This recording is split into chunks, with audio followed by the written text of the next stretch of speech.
nighttime again. Yeah, it's the nighttime for sure. I'm just trying to remember the last thing that everybody did. Oh, I got it. I remember now. All right, I remember. Y'all resurrected the gladiator. That's right. The lion. What? So somebody has to catch me up, obviously. Oh, yeah. Oh, yeah, that's right. Okay, the champion. We resurrected the champion. His name was Kyle Hill, something like that. Yeah, I don't remember where I left off. I remember leaving off as your manager talking to the leader of the horse. Oh man, a lot of shit happened after that. Okay, well that's right. It's on the YouTube. What was this may help, Chris? Do you remember what was going on when you signed off? Yes, Brock and I just talked to the whorehouse lady. But that was okay. All right. That's her name. Lady Anwar. After a little bit, I can't remember exactly what Carrick was doing. Probably. No, he went and gambled. Yeah, Carrick had finished reading everything, and was that the same night? Was the gambling the same night? Oh yeah, Ivor was gambling. Yeah, Mark was gambling. Oh, okay. I forgot that was the best part too. That was the best night. Yeah. All right. So when y'all finished your meeting with the lady of the owner of the Gilded Wreath, Chris, Grim, Drew, did you go? Go where? First, I went to gamble, and then me and Baron went to the talk show. What's Milton Millhouse? Yeah, Millhouse. Yeah, I'm talking about Drew. Did you go to the cemetery? No, I just went to the devoted ward and got my shield. That's right. I went with Drew to the devoted ward. Okay. All right. So yeah, you went to the That's right. You went to the devoted ward. You got your shield. You talked to the commander a little bit, and you had a conversation with him, and he mentioned his interest in the Citadel and retaking the Citadel. Grim and Baron went to the cemetery, Chris, and they actually found the grave of the lion, who he was one of the pit champions that Baron had begrudgingly killed, not really kind of by his choice. And y'all found his body, and Grim resurrected him and succeeded, or the other guy failed on his whatever role it was. So now you basically have a resurrected geriatric gladiator that is beholden to Grim for a month. But willingly. I mean, he obviously wants to get some revenge as well. They drug his dead body back to the castle. He walked in. He walked in, but Konak is still questioning the decision to let y'all have a place here. Okay. And then Ivor went to the manor and did some gambling and almost won like 20-something thousand gold pieces, but then he played one hand too many and lost it and left even, I think. Yeah. This is a dumb question. What level are we? 10. Yeah. Oh, okay. All right. I'm way behind. Okay. Oh, we're not level 14? Eric's level 20. I don't know what you're talking about. Yeah. I'm playing low. I'm still playing as level 9, so there we go. All right. Y'all will. So that's kind of what everybody was doing. By the time that Grim and Baron brought their new friend back to the castle, that's right. I remember somebody's role. I think it took about 8 hours to find the grave and take care of all that. So it's roughly about 2 or 3 o'clock again in the morning. So y'all will send. I'm trying to remember where y'all sent the gladiator. Did y'all give him his own room? He was staying with Trevor. He was staying with Grim. He's in my room. Just so you know, that's my hit dice roll for leveling up to level 10. Right. Okay. Nice. Dude, man, that was when y'all got out of the Citadel. That was a long time ago. That was like 4 sessions ago. Yeah. Longer than that. I think it was five or 6 sessions. I got to pick spells and magical secrets. This could be a long. Pay no attention to this guy. So it's going to be again middle of the night, early morning, and let's see here. By the way, Jay Jack might want to visit those gambling tables at some point. Oh yeah, Jack definitely needs to go. Jack is going. It's like deception and what was the other one? Wisdom. Yeah. I'm confused. How can rolling a D6? You did the 2 exclamations. I think that's times 2. Oh, how did I do that? I was going. How do you get a D? How do you get 11 on a D6? Magic. Oh, I can't have 2 5s. All right, 3. So what was that? That was a 5 and a 3. 1, 2, 3, 5. All right. Ivor's not here, but he's going to have the dream.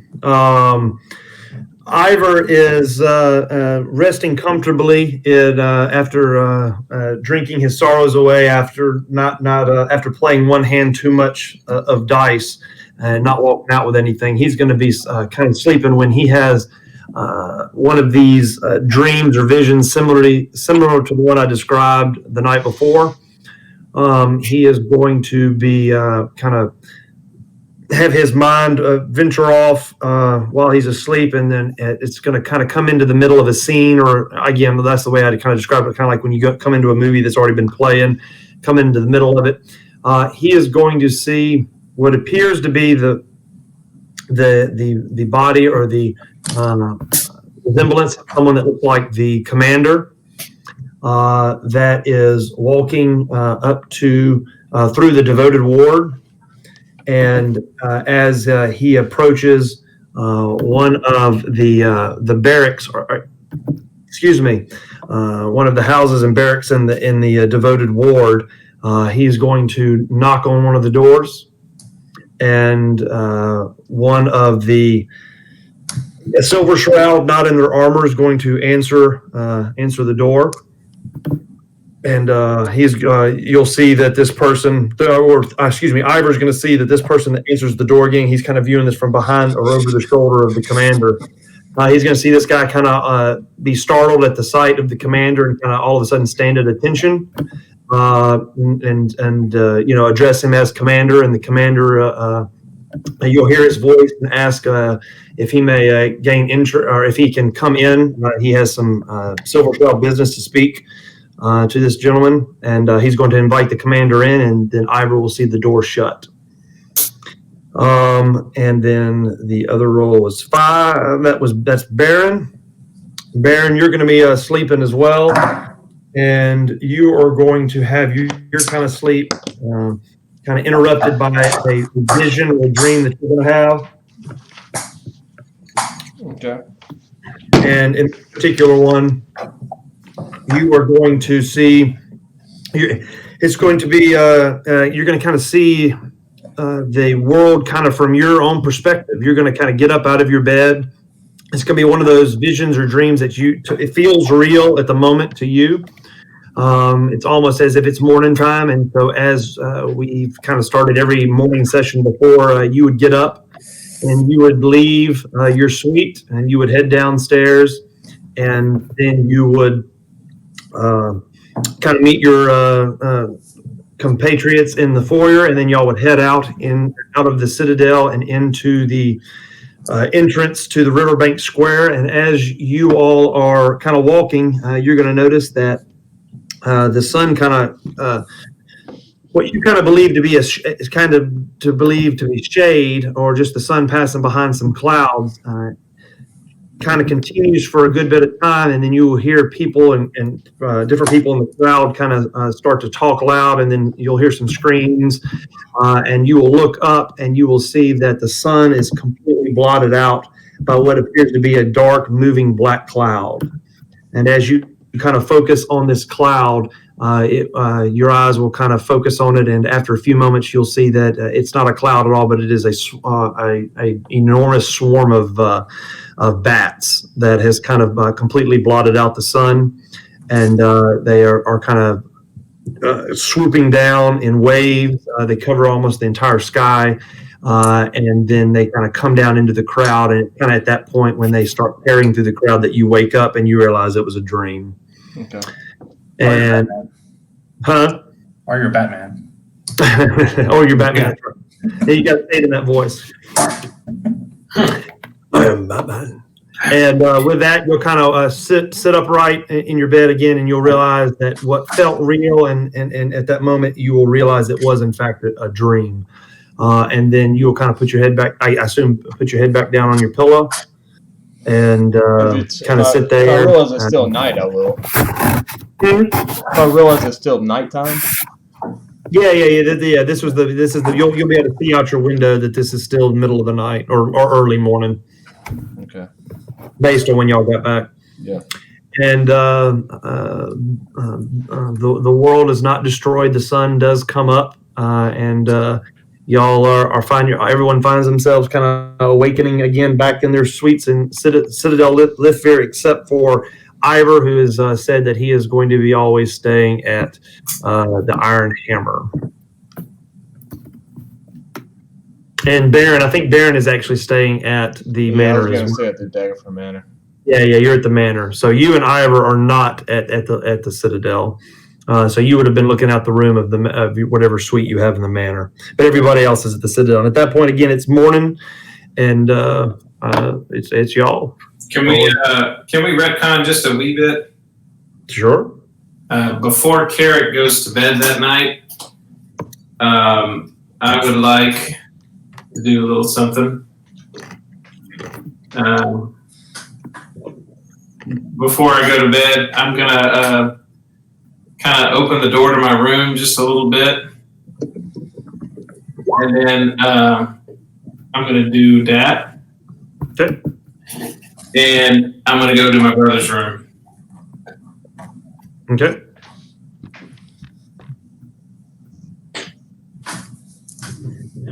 All right. You make your way down the hall and through the different levels of the castle, headed to the room that you remember as your father's room,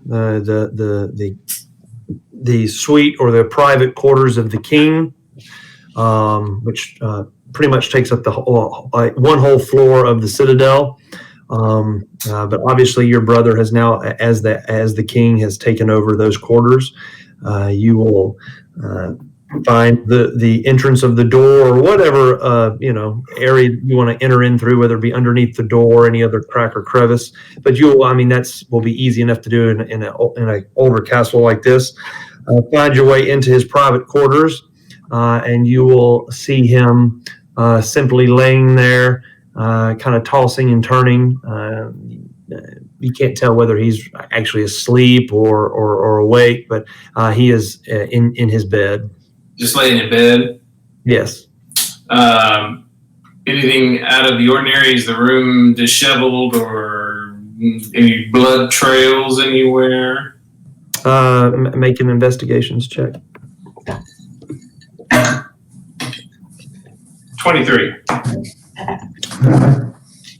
I would say that you, while you've been away for quite some time, he hasn't made too many changes to the room. It kind of brings back a lot of memories for you of the years growing up and being in that room with your father and mother. Nothing out of the ordinary. It does not appear that he's made any significant changes to the room, some odds and ends, some different decorations and things like that. As far as specific to your question, no, you do not see anything that causes you any type of alarm or lends to any evidence of problems. The only thing, obviously, that is most concerning is just the appearance of your brother in the state that he is in. Okay. No corpses of children in the corner. No corpses of children. He's not hanging upside down. Just kind of realizing, that his brother is actually a vampire, and just want to make sure that we're not protecting. I've heard about the missing children. I guess mass murder. Yeah, exactly. I've heard about the missing children in the hovels now, and so I just wanted to make sure that There's nothing I see disconcerting here. What about, does he have a study? Does he have a private desk? Is there anything out in the open that I could read? He's going to have. With the form, I can't interact with anything, right? I can just look. Yeah, no.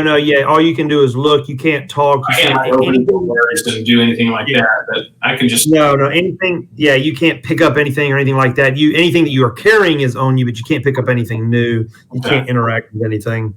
So nothing. I mean, is there anything out in the open that he left open? Yeah, I mean, just normal personal belongings that you would expect to find in his quarters. He has a few books open and things like that, but you don't really see any papers that would be related to like matters of the state or anything like that. Again, he's relinquished or deferred most of those responsibilities to the commander and to Connacht as far as speaking about those in public.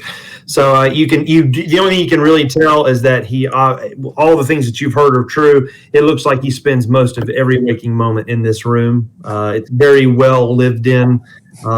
Normally, obviously servants for the castle when you were growing up would have cleaned up the room, and it would always be, in its quote unquote Sunday best. It would look show worthy, but in this case, it looks like that no servant has served this room in quite some time. The windows boarded up or anything? Oh yeah. It's similar to the throne room and the windows that would have been behind where the dining room was, or the royal dining room. All the curtains are fully closed. You can tell that the windows are boarded up to prevent any type of sunlight coming in. Okay. Just for fun, I'm going to go look at his old room, his childhood room. Okay.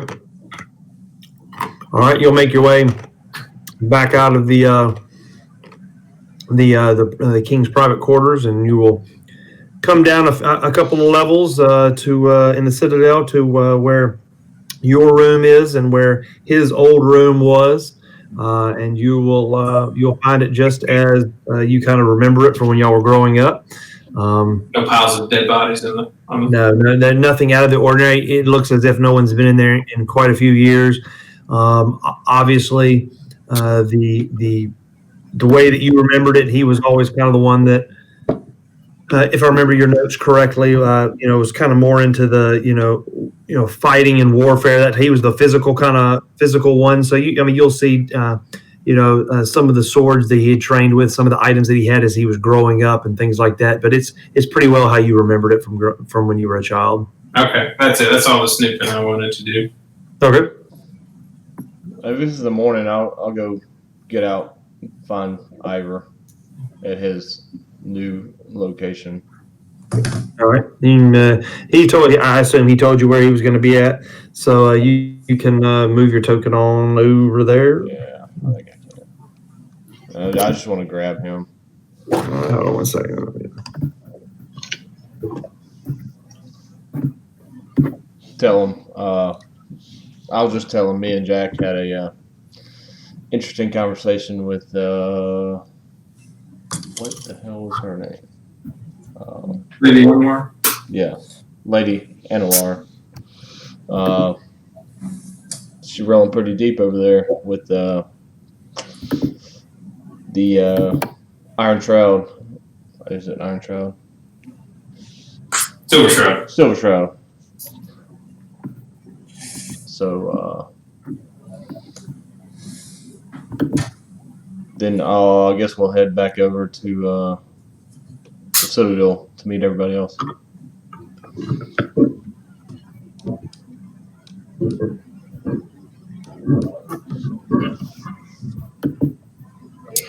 All right, wait, this is the morning. Yep. All right, so I'll just offer up some morning prayers, and then I'm going to go to the kitchen and grab a couple things of cheese. All right.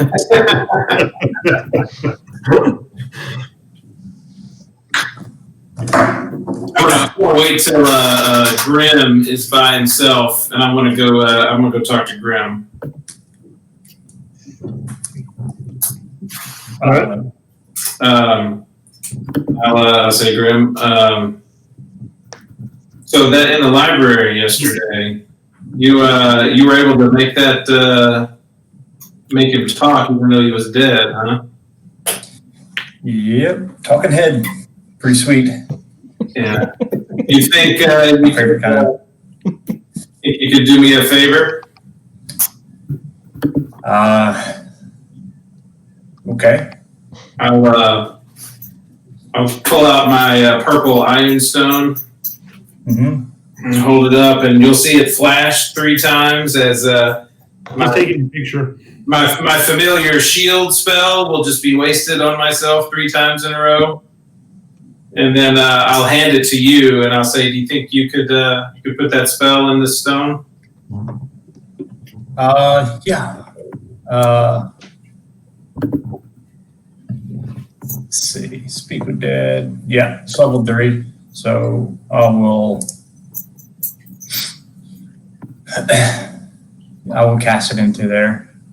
I'll just burn a little incense, and it only takes. It's a 1 act, 6 seconds. So Yeah. I'll thanks, and I'll put it back in my pack. good deal. Well, I'll just tell him that as long as they have, their jaw attached, they'll be good. But it doesn't matter like how long they've been dead, right?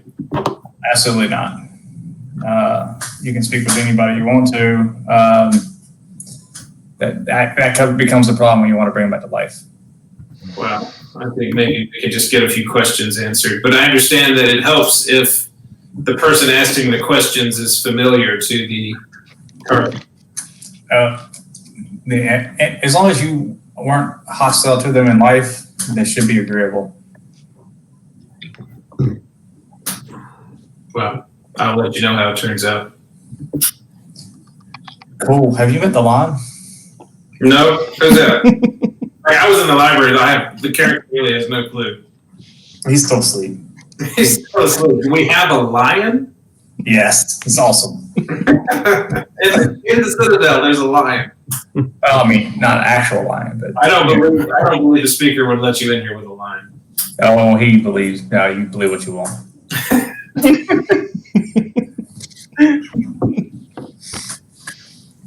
Cool. Good luck with that. You only get 5 questions. 5 questions. Yeah. 5 questions. Maybe I'll let you know when I decide to use it. Maybe Good deal. help me out. Bring some diamonds. Hey, speaking of which, are we all at breakfast now? It's safe to say. Yeah, y'all know the way we left it. Y'all were just waking up when you kind of retconned, and then. Yeah. Well, I would wait till we're all together, and then I'd offer to the group one more time, like, "Hey guys, I don't know how much money y'all have spent, but I've got a crap ton of money, and I don't know about y'all, but this is my hometown and all, but I know there's a place that's safe, and it's a quick flash and circle on the ground away if y'all want to go stash some stuff back home." I'll absolutely do that. I'd say, yeah, I don't have money like you, but I definitely need to get a hold of a sword or something. All I got was this regular sword from the Silver Shroud the other day. I'm gonna hand him the Sword of Sharpness. Now that's what's up. And I'll just kind of set the regular sword against the wall and throw that new Sword of Sharpness. Take a good eye at it. She did it. Yeah. I just kind of had that in my backpack, so I didn't do it. Offer thanks to you for that. Right. A wheel of cheese. And a wheel of, yeah. I don't have a wheel of cheese, but you can have the sword. I give my appreciation, Lord Baron. You're welcome. Yeah, don't bow. Don't bow to me, please. Okay. Wow. I know we're kind of getting to the point where I think we're going to get antsy and have to get out of town or do some adventuring. So I don't feel like adventuring with 400, 200 pounds of gold in my pocket. I certainly want to go out. I did appreciate his offer, Carrick's offer, as far as heading back to the Valor Point. Yeah, I pull out the 200 pounds of gold and set it on the table and be like, I just can't carry this around anymore. I got to go put it. Yeah. Yeah, no, you can't. Well, I mean, some of us can, but I'm a wizard, yeah. So if we can all go and get back pretty quick. Oh yeah, we can come and go as you please. Yeah, we'll do that real quick. Yeah, we can do that after breakfast if you want. If anybody wants to leave anything in that nice vault that I built for us. Oh yeah, I definitely do. That sword was going to go in it, but Darut has certainly earned his keep, so he can have it. I appreciate that.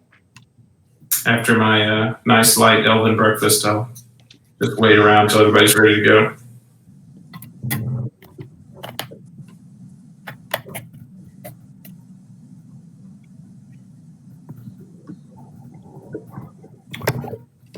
All right. Is there any business that anybody needs to take care of before y'all head to Valor Point? Otherwise, I'm going to go ahead and drag you there. No, I don't think so. Does everybody want to go? I mean, who wants to go? Everybody. I definitely want to go. Yeah, I'll go. I want to punch Woodhouse right in the face. All right. Y'all will, as y'all kind of meet together after the evening's adventures. Oh, this will be kind of fun too. A little surprise drop in. We didn't tell Woodhouse we were coming. Y'all will all kind of have that conversation, and Carrick will, just to be on the safe side, I guess, y'all will kind of follow Carrick back to his private suite or his childhood room. And at this point, Carrick will I guess pull out his playground chalk. That's right, my bling chalk. All right. And he'll do a little bit of drawing, a little bit of coloring, and y'all will, after, was it 10 minutes? No, it's 1 minute. So 1 minute, then you will find yourself in Valor Point. And you will be where he had constructed the teleportation circle. Yeah, so just for flavor, for funsies, we'll all appear in a dark subterranean cavern. It's like 30 by 30 and like a 15-foot ceiling.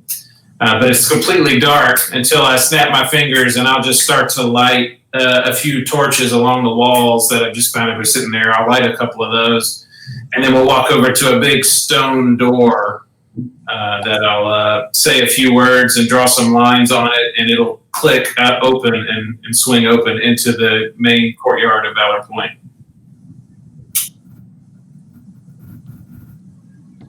Okay. Who has the Valor Point sword? Roland did, didn't he? No, Roland had the armor from that, didn't he? Yeah. The what? The Valor Point sword. I don't know what that is. I've never heard of that. Didn't me we either. say from killing that guy that was here? There was one. I have his cloak. And there was a sword. I don't have his sword. I just have his cloak. Maybe Ivor has it.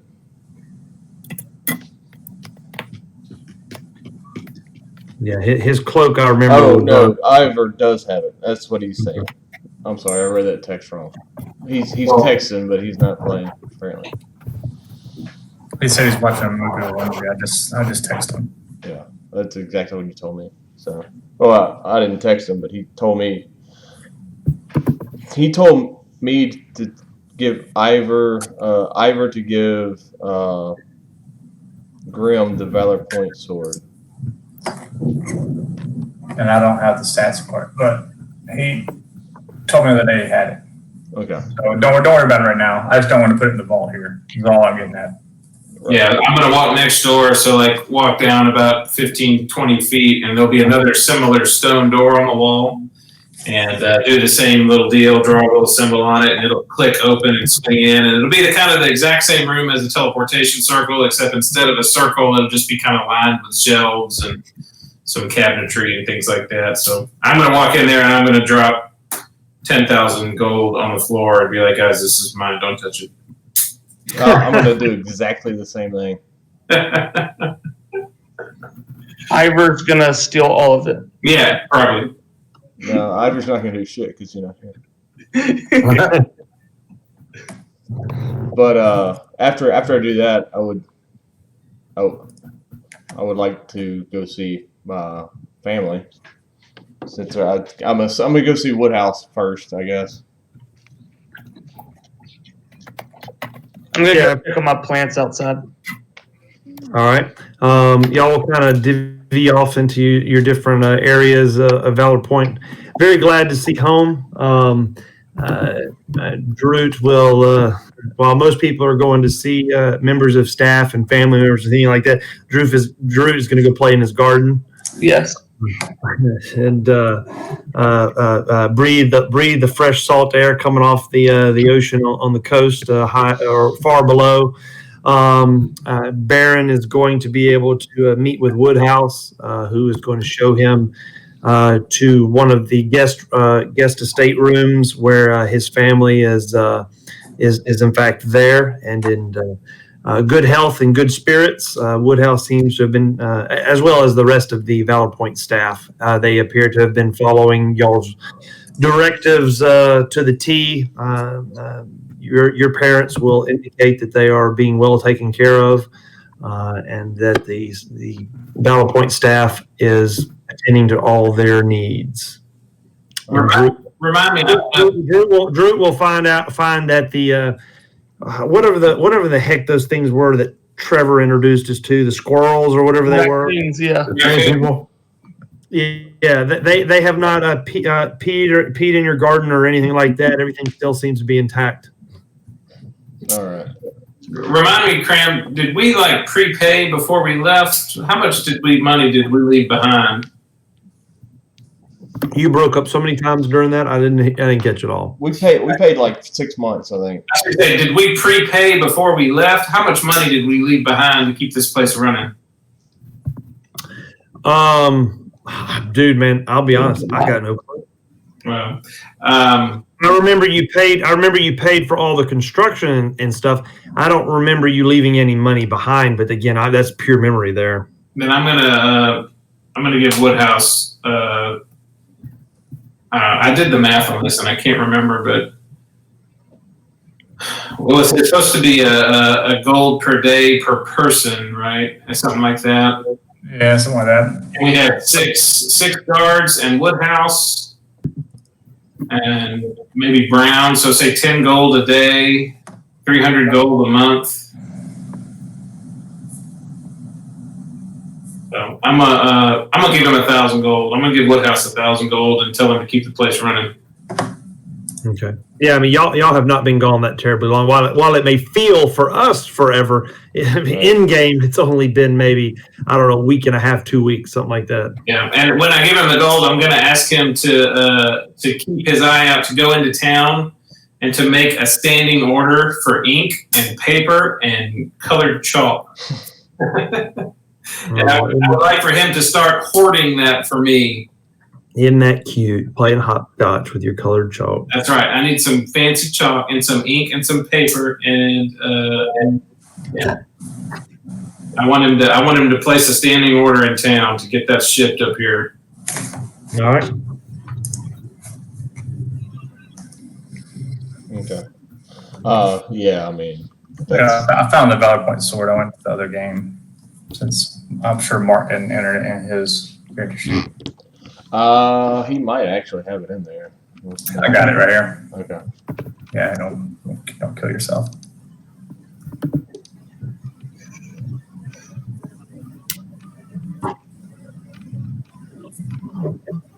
Yeah, his character sheet's kind of jacked up. Yeah, I wouldn't even spend some time doing it.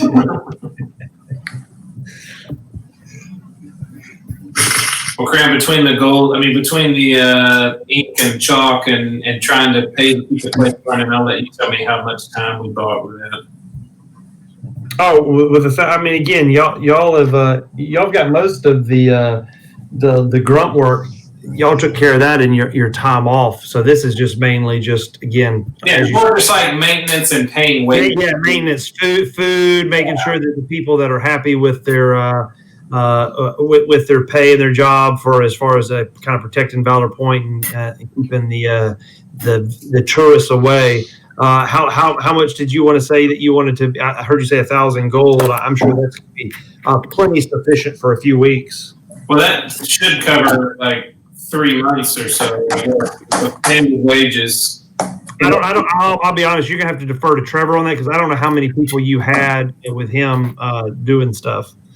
I think it was six guards plus Woodhouse, and then we said Dr. Brown. Yeah, Ricky Brown lives there. Well, we weren't really paying him. No, we offered him sanctuary, I think. Yeah, and the thing for the faith preachers, we struck a deal with them for something not really. Yeah, we told them. We told them as long as they could hang out here, and if they protected it, it would be like a safe haven for them on the island. Yeah, so Brown is more like a guest. He's not really staff, I assume. He's more of our honored guest, and he just eats our food. And then there was the Dwarf King and the Cyclops, right? Didn't we have that too? We had a Cyclops, but the Dwarf King never came back. Oh, okay. He didn't get an invitation. The one that Groot made king? He didn't come with us. He didn't come back. Nobody wanted him on the ship. Yeah. Nobody trusted him. Yeah. All right, fair enough. So, I mean, yeah, I would tell him just kind of keep up what we're doing here, trying to keep making improvements and make sure the staff is well paid and keep food and maybe get a couple horses in town so we can kind of travel back and forth and anything else you guys can think of. I had a big breakfast and I teleported. I'm going to go down to where we had Tolman's armor made into a crapper and take a dump.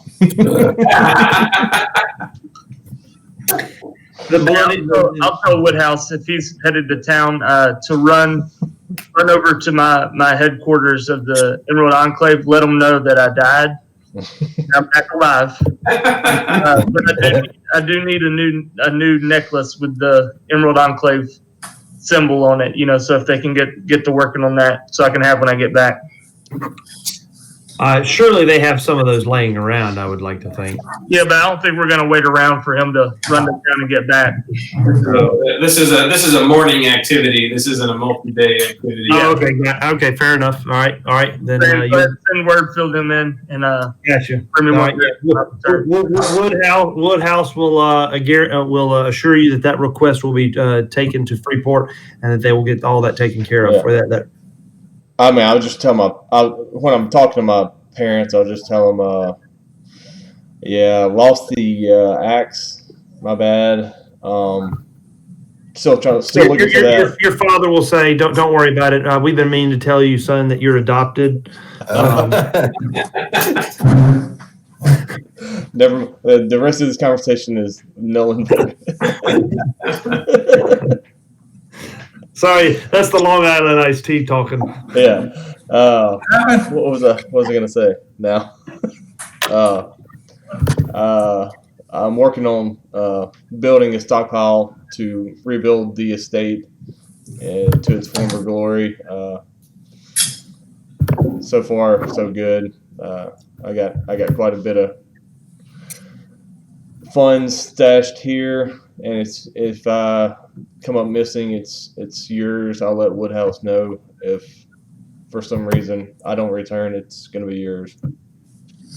Well, as to steal a line from Carrick for flavor, I mean, before you tell them that kind of stuff, and then as you tell them during the whole conversation, I mean, it would be a pretty emotional meeting, I would assume, because it's while you saw them some during your time off, I would assume it was one of those things that, due to the urgency of the order to get them to safety and all the events that transpired, and the fact that you weren't here when they got there, they kind of knew that something was up. They are obviously glad and emotional to see you. You know, your father and mother both embrace you. They are not only glad, not only to see that you are alive and healthy, but also at the exact same time, somewhat upset or concerned the fact that when you relay that kind of information to them, that you're going to be leaving them again. Oh yeah, you're living here. This is your castle, as far as I'm concerned, and as far as anybody else would be concerned. Our house is your house, and Woodhouse will know that my portion of whatever is here will be yours. I'm gonna get my little sanctuary that I built to Talos and spend some time there. I'll invite Daruk. He's welcome to join me, but he may not be up for it. It's a little weird. Thank you for sending me the stats, Trevor, to the Valor Point sword. I just got that. My phone was downstairs. I didn't realize that my wife just brought his phone. Thank you. Oh, that's fine. I just did it for, I'm glad to see I didn't miss any other important texts. Thank you, dear. No, I'm done. I'm done with Valor Point at this point. I'll just relay all the information to Woodhouse, and all that goes to my parents if I die. So Woodhouse will obviously agree to make all the arrangements. Your father kind of just gives you a respectful nod, and you're an understanding that you've got to do what you've got to do. Your mother, of course, is going to be a little bit different. She's going to have difficulty, letting you go again, knowing that there's a chance you might not come back. The way that you phrase that, in case you didn't come back, things that would be hers and stuff like that. She, pleads with you not to go, but yeah, it is what it is. Still leave it. Yeah. Hey, did anybody have an extra shield, like in storage? I do not. I wish I did. I mean, I can't use it if I did. So I do not.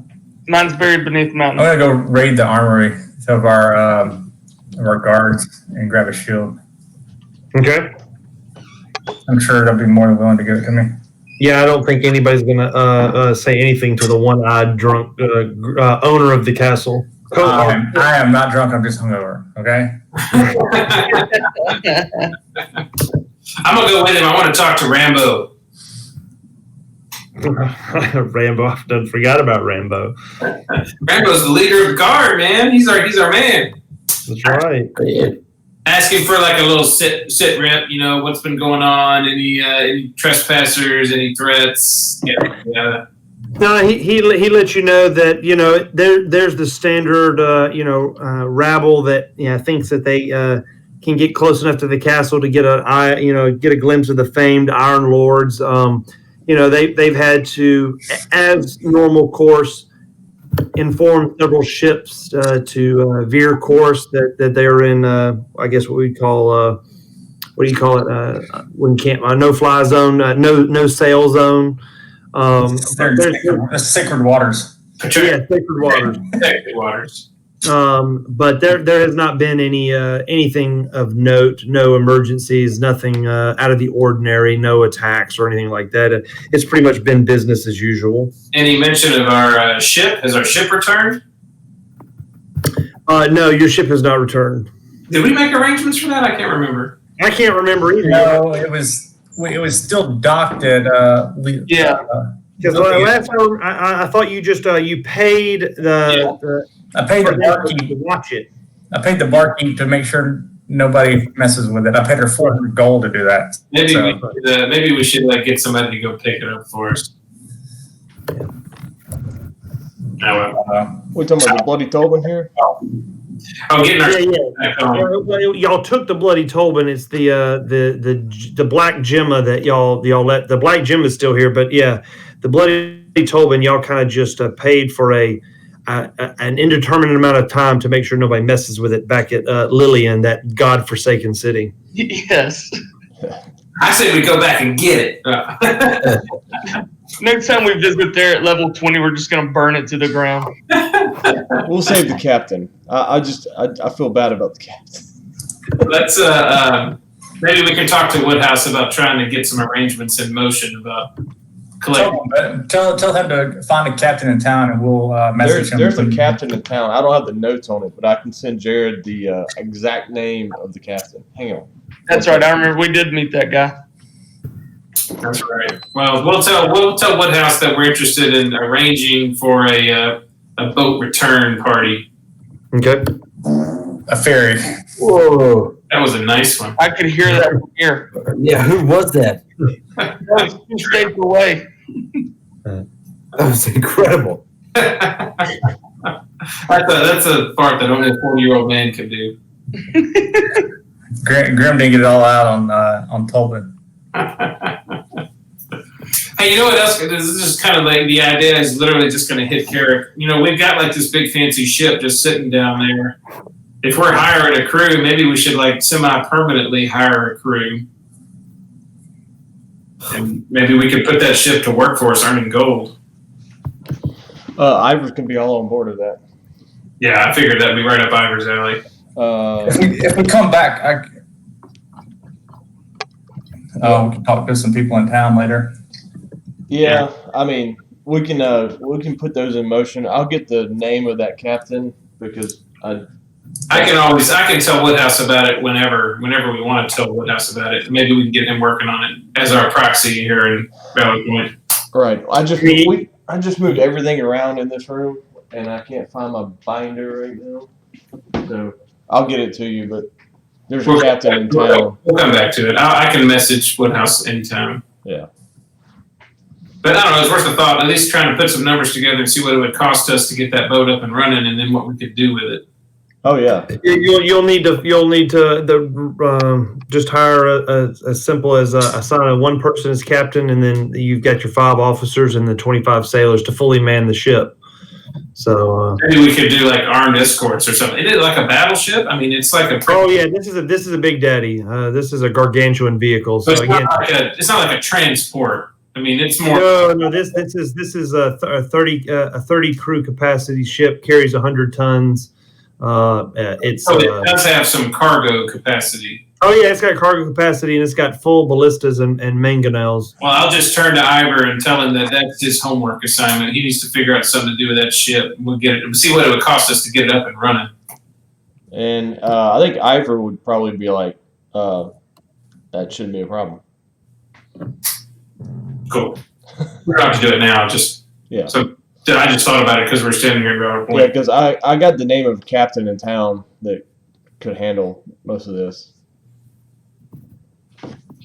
Literally moved all of my shit. So I don't. And their first official act as our ship owner or whatever would be to go get our boat for us.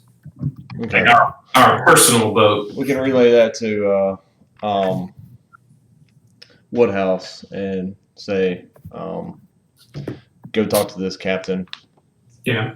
I think Trevor would also know what his name was at some point, but maybe what we'll do, we'll get the ball rolling, and then we'll have Woodhouse, we'll schedule a time for Woodhouse to bring the guy here, and then we can jump back over and talk to him in person. yeah, that sounds good. All right. Well, that's it. I did all the Also, that wealthy hatchet rod guy in town. Oh yeah, maybe he'd want to go in halvesies on the boat crew, or maybe he'd have shipments we could run for him. Or protection, something like that. Yeah. All right. Either way. But we'll come back and talk about that later. Yeah, my Valley Point errand is done. I did all I want to do. Yeah, I'm done. Oh wait, Jack's here. Jack's here now. I'm gonna look at Jack and be like, oh, by the way, I almost forgot. I bought you something when I was shopping the other day, and I'm gonna present the little loot to you. Well, I'm sorry. What happened the other day? You broke up right in the middle of it. I was saying I was gonna tell Jack that I went shopping the other day and I bought you a little gift, and I'm gonna reach in my backpack and I'm gonna pull out a small little loot to give to you. Oh, loot. I got you. Okay, I was thinking what loot. I got you. I don't know. UT. I don't know what it's to play, but here you go.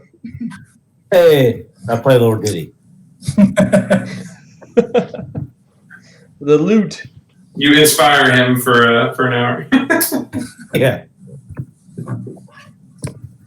Well, if everybody's done, anything else? I'll pull out my chalk and say we ready. Oh, 1 second. I'm going to the org district where we all get killed. I heard they have a lot of ink there.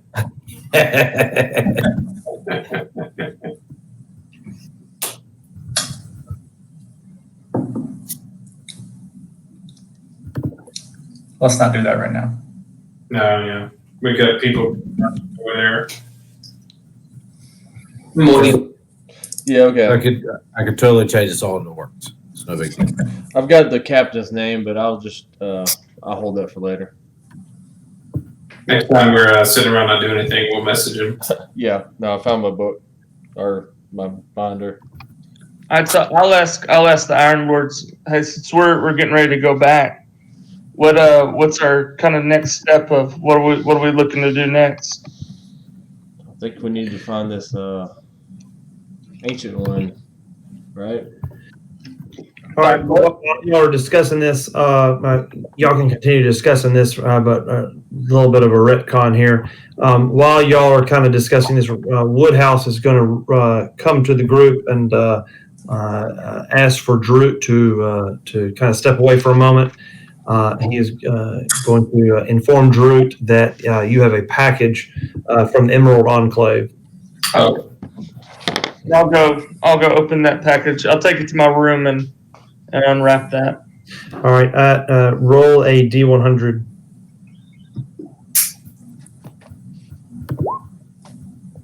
Roll a D20.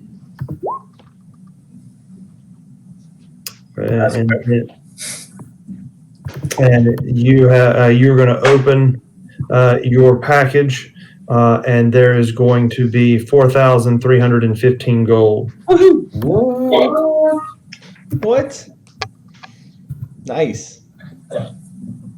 Membership has privileges. There'll be a little note that says that basically says payment, overdue payment owed to you. All is well. We love you. Heart XOXO. Did it has emblem for the Emerald Conclave attached? Yeah. That was new. Yeah, this is from the Emerald Enclave.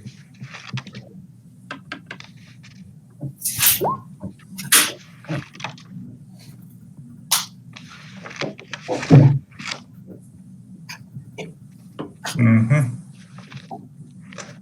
All right, but Brock, Baron, what were you saying you thought our next step should be? Oh, I was thinking just go to the forest and see what we can see, you know? Okay, I'll tell the group at this point. I'll say, guys, so I've heard some muttering around town that the sewers might have a little more. There's definitely something going on, maybe beyond just missing children. It seems that there might be some sort of rat-like creatures living down there, and I was told perhaps that the water is alive. You heard it from rats, didn't you? In the sewer? I did hear that from a rat. He's been talking to rodents, so. Well, the sewer. So something's in the sewers, and it's either the water or a rat. I feel like we should go save the kids. Yeah. I don't know. Before we push out into town, and didn't y'all already talk to that guy and tell him we were going to go check it out for him? Yeah, we definitely. But that guy was supposed to give us a map of the inside of Thurval's house as well. Yeah. So If we wanted to deal with that as at some point. Yeah. I mean, I'm game for any of these. Just y'all tell me. So let's do the sewers first, I guess. We're going to say kids. We'll worry about Paramount. I think the kids first, and might be a little bit more advantageous if we save some kids and have some more allies. Sure. Yeah, in the scheme of things, it would definitely make us look better. Start making that good Iron Lord name known in Iathir. I have not used it yet, but after this, probably. You haven't used what? The Iron Lord name. Oh. I don't think we've introduced ourselves as Iron Lords anymore. No. I've used my name twice to Derval and to Lady What's Her Face. They think I'm Harbin Webster. So That's right. Oh, Harbin. All right. I'll pull out my chalk and I'll say, we ready? Do it. Now I'll start drawing. Our new teleportation circle. I'll pull out my notes just to make sure I get it right because I've never used this one before. Halfway through the spell, I just was like, wait. All right. You kind of get his attention while you're doing that, but it's a half a second too late. But you kind of threw his concentration off, and as y'all appear, you realize that you're back in Citadel Umbragoth.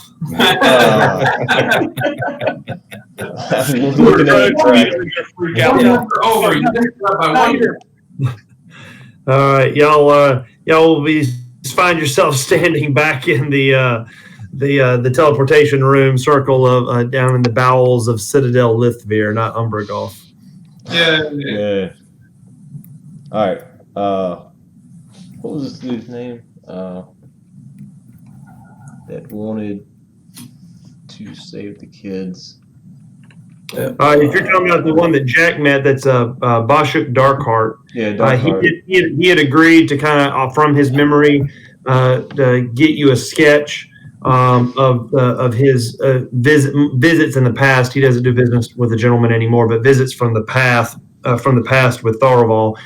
Millhouse, Grimm had convinced, a combination of Grimm, Baron, Drute, and certain death, all kind of a combination of all things had convinced Millhouse to do the same because he's been to the estate as well.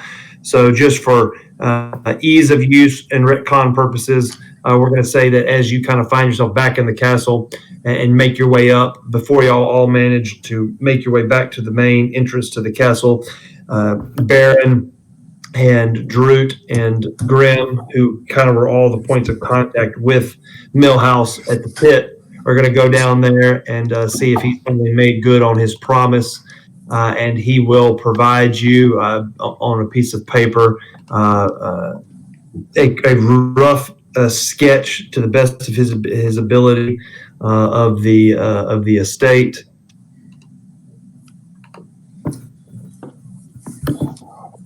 they get him more ink. Carrot. Yeah. You should direct him to the Orc District in Freeport. That's exactly what we're gonna do. As you were kind of standing there with him, you will say those exact same things to him and going, what the heck? And, again, with this, he's not an architect, but this is his rough sketch. But what he'll do is as you're standing there, he'll put his hands through the bars and point to points on the piece of paper. And as y'all, if you click on that image in the journal entry I just opened, it should zoom in for you. You will see at the dead center or bottom of the map is what you would consider the front area of the building. At the very top north end, it's going to look like he's going to point to it and say it's going to look to be it's the section at the very top in the middle that's got a bunch of what looks like tile and then a long vertical rectangle. He's going to designate that. He's going to say that is his private pool house where he has a large indoor pool. In the center of this map, as best as he's kind of been able to sketch for you, is the building itself. You will see a spot that looks like it's larger than most. You see a lot of little squares that looks like almost carpet or tile on the right side of that center structure. He points to that and says that is Thorval's private quarters. And those are, and then there is on the far left of the map, you're going to see kind of a very faint vertical rectangle that looks like it has trees in each corner, and then what appears to be possibly maybe water at each end of the vertical circle. Those are his private fountains where he'll sometimes go to kind of walk around and get away and clear his head. And those are the major points of interest. He also lets you know that there are ways to enter the estate possibly unobserved from the west, the tree line from the west, the main entrance from obviously the south, and the tree line from the east. The way from the north, where the pool house would be, is pretty well butted up against by parts of the slum, and it may be more difficult to get in there unnoticed. I'll take the map and turn around to him, and I'll tell him just, hey, point your fat finger on this map to where the guard shacks are. Okay. He will let you know that. Let's see here, because it's a handout. I don't know if I'm not able to actually click on stuff, but he'll let you know that Tharaval maintains a pretty consistent. Maintains a group of guards that maintain a consistent patrol at all hours of the day, so they can be found at any time given, at any time throughout the map. As y'all are kind of looking at this, Baron is going to recognize a portion of this because he was in the Tharaval estate. Baron wasn't again, I can't point to it, but if you go down to the very south, or the very bottom of the map, if you from the very bottom edge, exactly north east of that, you're going to see a little room that looks like it has chairs in it. Yeah, that was the study that you were in. I gotcha. Okay. And so using that as a reference point, Baron is going to let the group know, or not the group, he's going to let Jarut and Grim know, because y'all are the three that are standing there, that was the study that he met with Tharaval in. Directly to the west of that, you'll see a little room that looks like some tiles, and then a little further to the southwest of that, a longer room with tiles. That is the kitchen area.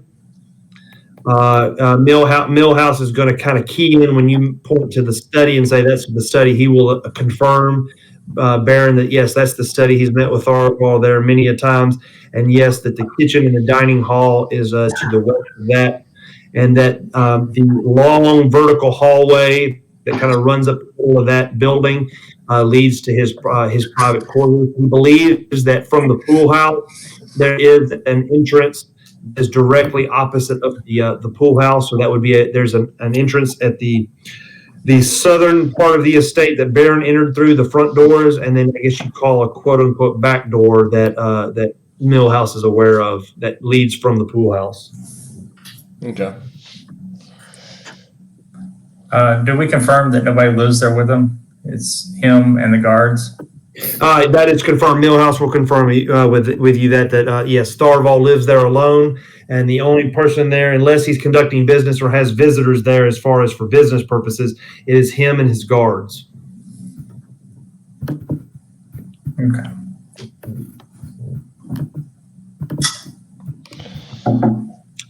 And so, like I said, we'll kind of retcon that in there. You have that conversation with him, so you have a rough idea based on the rough sketch from Millhouse, but as well as Baron, who has firsthand knowledge and can confirm where the main entrance is and where the study is. You can kind of discern that this sketch is at least accurate to the best of Millhouse's knowledge, and then y'all will kind of leave Millhouse from that point and meet up with the group in the main area, and at that point decide whatever y'all want to do. I think we were going for the kids, right? Yeah, sewers. Yeah, we're going to go find this Darkheart fellow and get a tour guide for the sewers.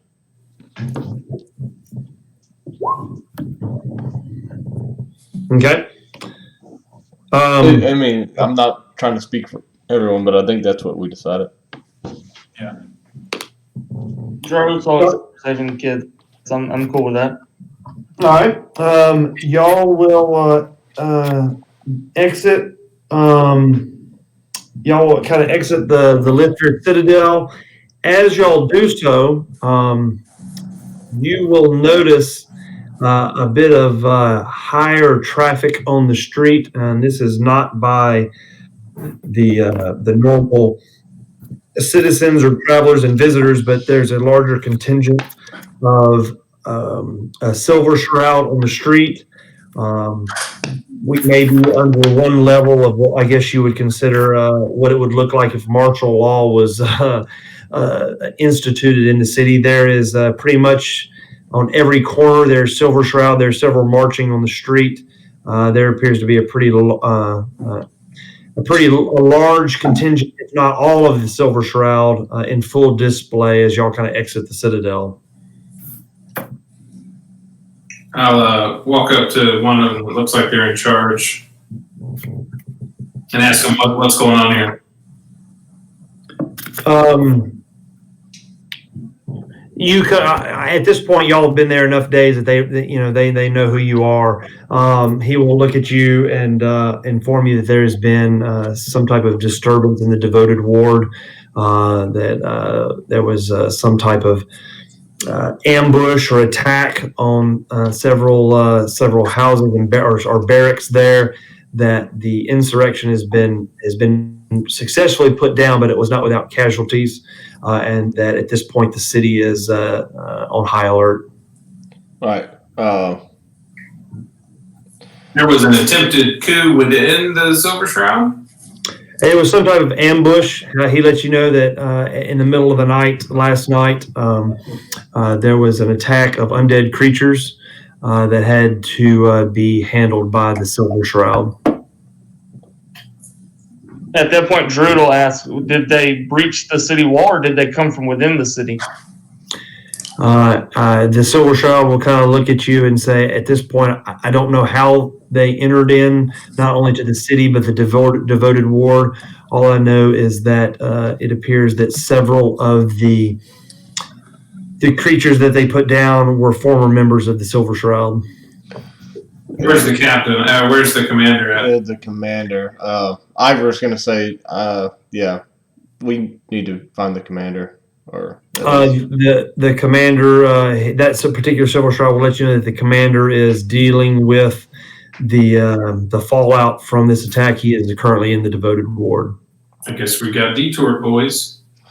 Yeah, let's get rid of this dude, and we'll have a conversation about that. We'll start walking towards the ward, I assume. Yeah. Okay. All right. Yeah. Ivor I'm with you there. Ivor's just going to tell him that he had a dream last night about the commander in the devoted wards talking to a Silver Shroud woman in the devoted ward. So obviously something's going on there. Now, did Ivor have the dream the first night, or did somebody dream about Ivor? Ivor had the dream, correct? I can't remember. I don't remember who had the dream. I can only tell you who was in the dreams. I rolled randomly for who had the dream. No. Ivor had the. Okay, I got a note. I mean, I wrote it all down. Ivor had the dream about the commander in the devoted ward talking No. I'm talking about the first set of dreams that Ivor was in. Yeah, I don't know. I can't remember that. Yeah, I knew Ivor had this dream. I'm same as Brandon.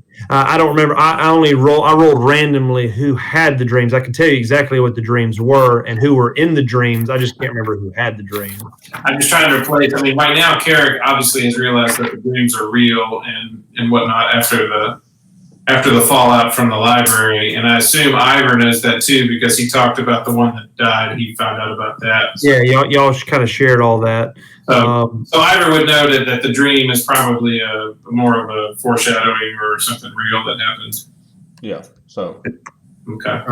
Well, so y'all are not going to the slums. You're going to the devoted ward.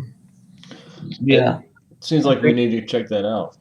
Yeah. Okay. Before the army tears itself apart, yeah. Okay.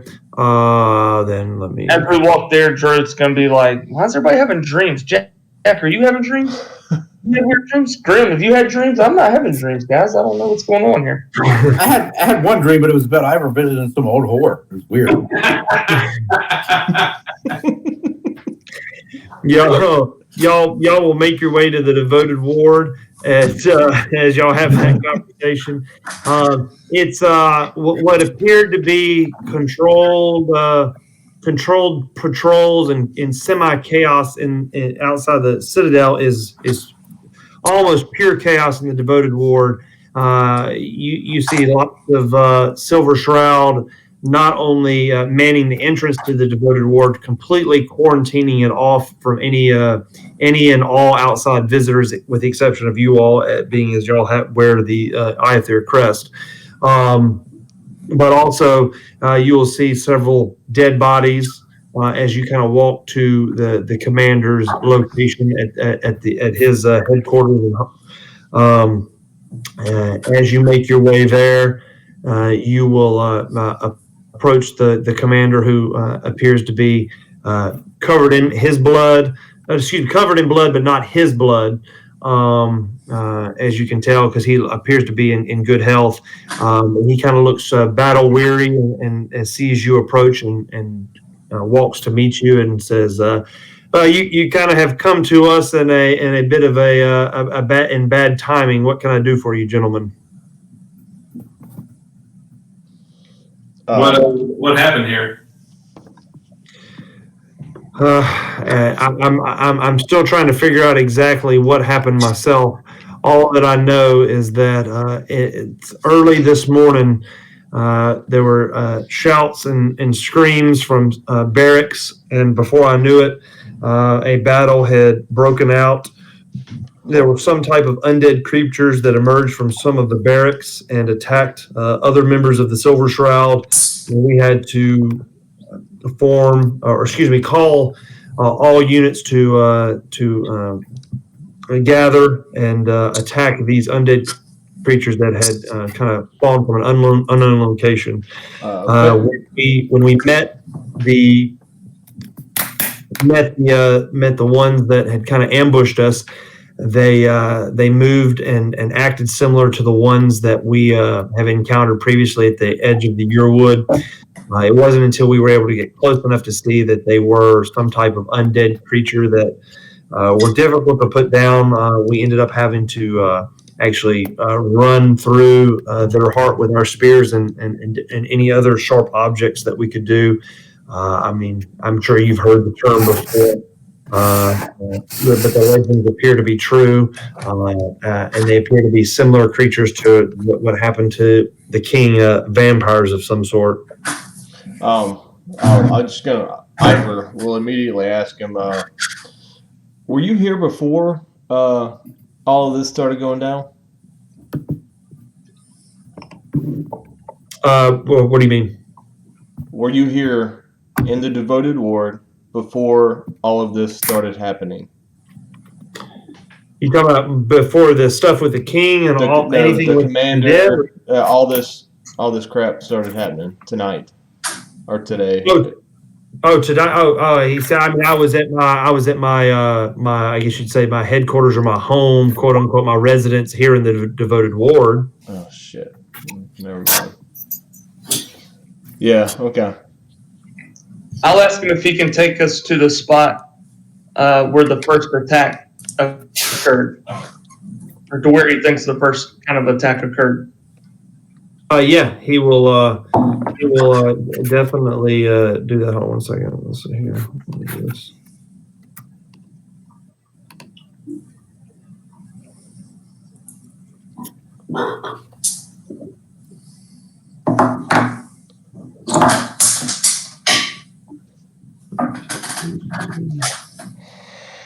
All right. I'm trying to find his sheet.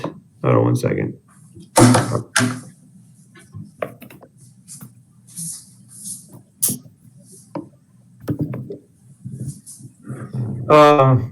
I mean, as far as you can tell, just from what he said, again, it appears that he's got other things on his mind. He's kind of rattled this information off as y'all kind of asking these different questions. But as best as you can tell, Baron, yeah, he's telling the truth. Okay. Drew, he kind of looks at you and says, I mean, if you so choose, I mean, we have the situation under control now. All the insurgents have been handled, but if you feel that it would be helpful, I have no problem taking you to the barracks of which the first where we first encountered the enemy. And so he kind of leads the group to the back of the devoted ward, just inside the wall. So it's one of the barracks closest to the wall. and he will kind of pull open one of the tents where you will see a couple of dead bodies of what appears to be Silver Shroud, not in their armor, outside of the tent that you would have seen when you approached. Would have been one of the first possible creatures or something that doesn't appear to be necessarily human, I guess, so to speak, outside the tent with a large spear stuck into its chest. And that's kind of what you would observe as you walk up. Okay, so as we get to kind of the spot where we're at, I'm just going to kind of close my eyes and take a deep breath, and I'm going to use Divine Sense to see if I can sense any undead, celestial, fae, fiend, anything like that around us. Okay, all right. Nothing pings on you.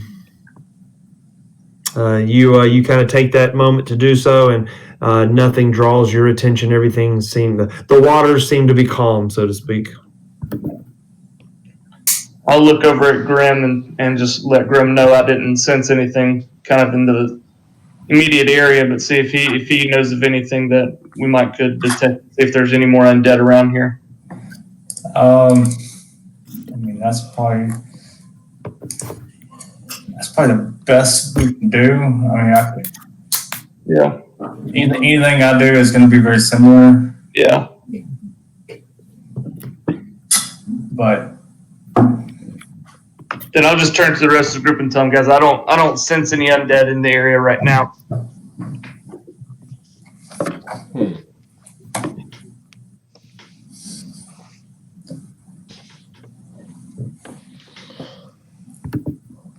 well, I don't know what we do here. it's like every time we go to sleep, some bad shit happens. So we need to start hurrying on, huh?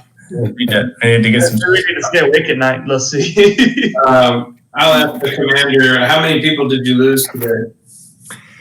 He will kind of turns attention to you because he kind of been standing there with a blank stare, just kind of surveying he's already looked at this area, but kind of surveying the damage, and you'll kind of pull him out of his daze, and he'll look at you and say, he'll let you know that he lost 7 good soldiers.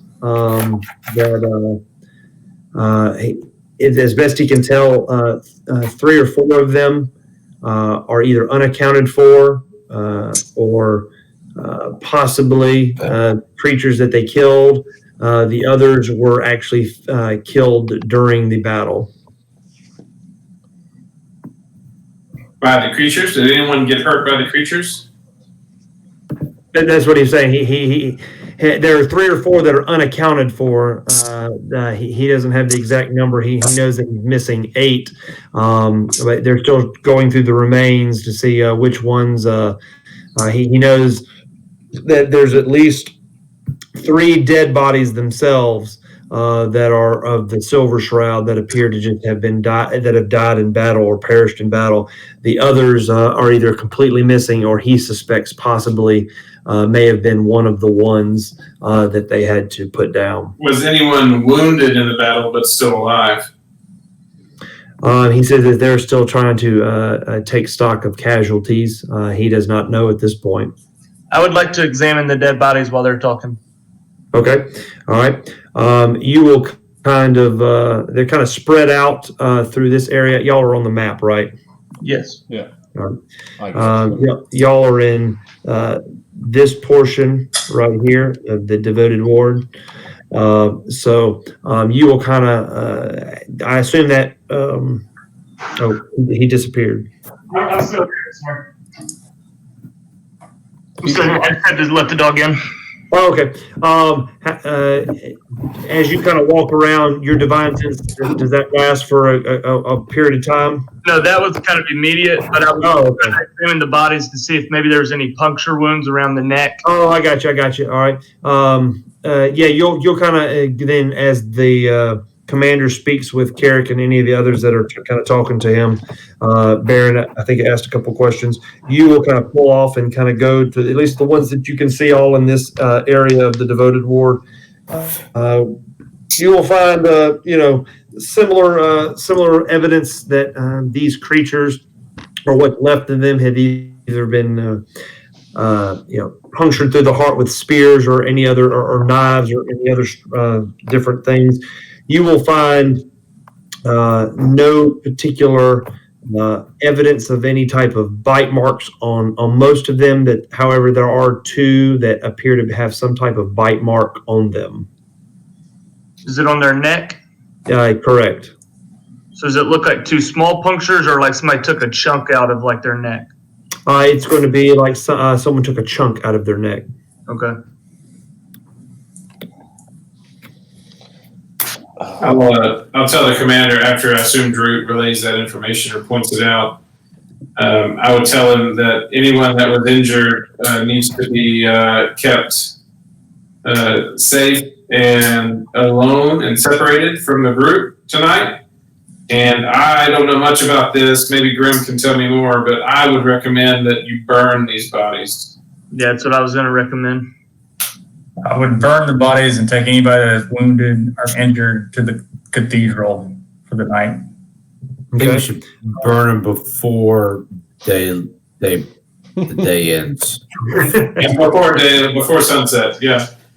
And put Ares right in front of them. Right, burn them. We're gonna come back from the woods and the whole Silver Shroud is vampires. Yes, I would quarantine everybody else in the cathedral. Yeah. Under the review of the priest. The commander's going to kind of look at you and kind of nod in agreement and say, You need to issue a shelter at home order. I was just about to say, I've heard rumors of something called a COVID-19. He kind of defer to you all. Y'all are more well traveled at this point, and he's going to take your advice on face value and agree and that is sounds like sound guidance. He'll kind of turn to one of his third or fourth in commands and give the order that all soldiers involved in last night's this early morning battle need to report to him, and that they will be examined, but and handled as you've described. Cool. So if there's nothing else from him, he's going to inform you that he's going to take care of the remaining matters. He will then report to the king, let him know of what's gone on in the early morning. He will ask that y'all be careful as far as making your way through the city. At this point, there's no way to ensure that there's not more of these things. He would probably suggest that it's up to you all. Do it however you wish or whatever you want, but that it appears that they are able to somehow or in some method and make their way into the city. And it would probably be best not to be found alone or isolated from other people on the streets of the city. Yeah. We all look at Ivor. Yeah, well, okay. Ivor wants to talk to him for one. Is it Commander we're talking to? Yeah, Commander, yeah. Yeah. I mean, Ivor's going to straight up ask him, do you have a particular person you visit here? I mean, no judgment, but a girlfriend or something in the devoted ward? He kind of looks at you and Or boyfriend, whatever. I mean, I guess you could roll for. Let me pull up his sheet. Hold on, where is he? Girlfriend. I mean, I guess that's. I guess you're kind of trying to persuade him to give information. I guess so. I mean, whatever. I was just gonna inside him, but that's fine. Oh, that's fine. Yeah, I mean, yeah, he's going to probably play coy with this type of information. So, he rolls shit on insight every time. That's right, persuasion. No, I guess you roll for persuasion. Okay. Yeah, he would. Yeah, Ivor's like -1 on persuasion. So. Well, he beat him by 1. So. I guess with that roll being that close, you'll kind of see a grin on his face, and he'll let you know. I'm not quite sure what business that is of yours or how it is relevant to what's happened, but let's put it this way: with the role being that close, his smile and the way that he delivers that will confirm with you that he does have someone that he's interested in. How's Right. that? Well, I mean, that's fine. I was basing that off a dream.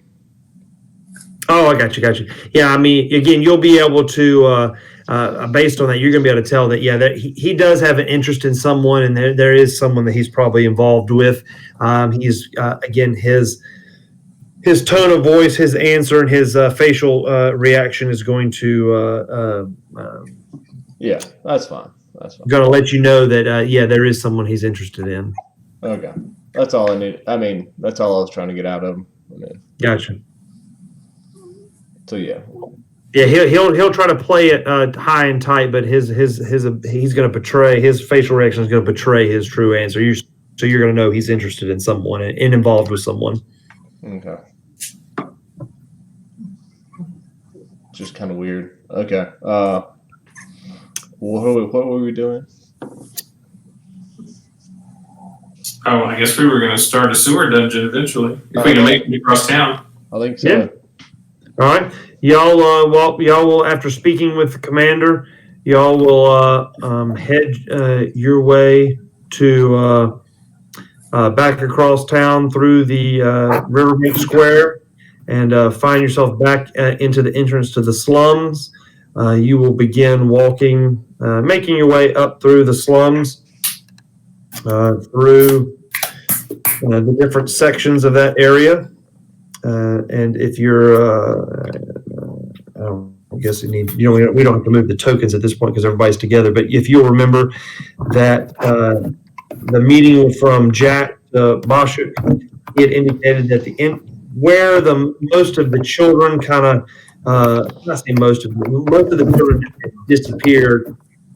Had disappeared from this area up here, this entrance to the sewers, that a lot of the children prior to these disappearances had played kind of in this area, some even playing hide and go seek in this area. And now, since the disappearances, most of the ones that actually have parents have been kept from that area. The orphans and things like that, it's up to the other residents of the upper hovel and the rank to kind of corral the kids and keep them away from this section right here. But y'all will make your ways up to the northern port of the rank, and you will find a sewer grating that you can kind of tell has been over the years not only deteriorated but kind of come off its hinges, and it's very easily for any type of person to kind of come and go in and out of this thing, especially a child. But it doesn't take much effort to kind of just pull on it. Opens up, and that's kind of what you're staring at. You can kind of get hit with, obviously the smell of the sewer, but that's what you're looking at. So I assume y'all are going to kind of what are y'all going to do? I want to look to see if I see any rats or rodents or any kind of animal running around the sewer. Oh yeah, you'll see the occasional vermin at the entrance to the sewer, kind of going in and out. All right, then I want to cast Speak with Animals on myself. Okay. I want to talk to one of them real quick. All right. So I'll ask if it likes cheese.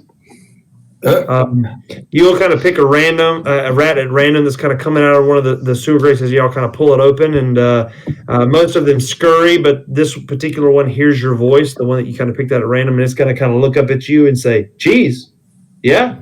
I'm going to pull out a little cheese, and I'll be like, I have plenty of cheese if you'd like to do me a little favor. It can't. You make a perception check. Okay.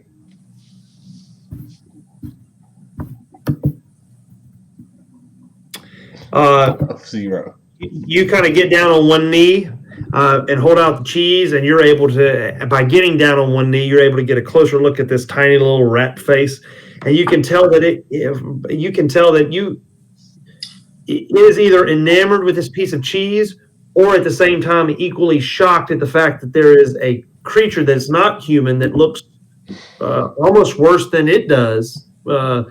talking to it now.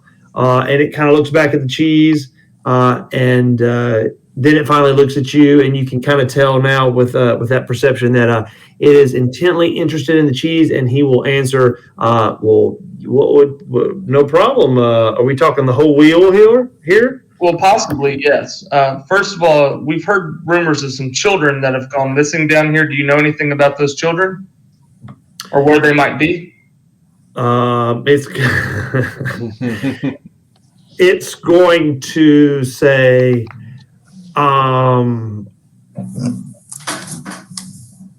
I may have eaten part of something that may have been a child. Oh, good.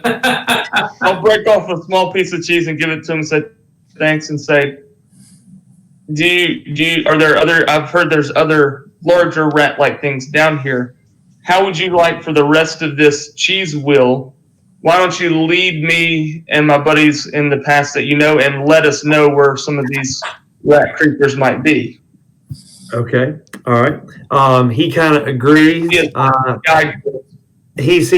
looks at you and says, sure, I will take you through the sewers as long as you, and he kind of echoes to you something that you've heard before, that he will say to you, there are parts of this area that I do not go to, that I get, how would you say this? Not all rats are created equal. And there are parts that he does not venture into deep within the sewers. There's a particular area just off the main path that he will kind of leave you at that point.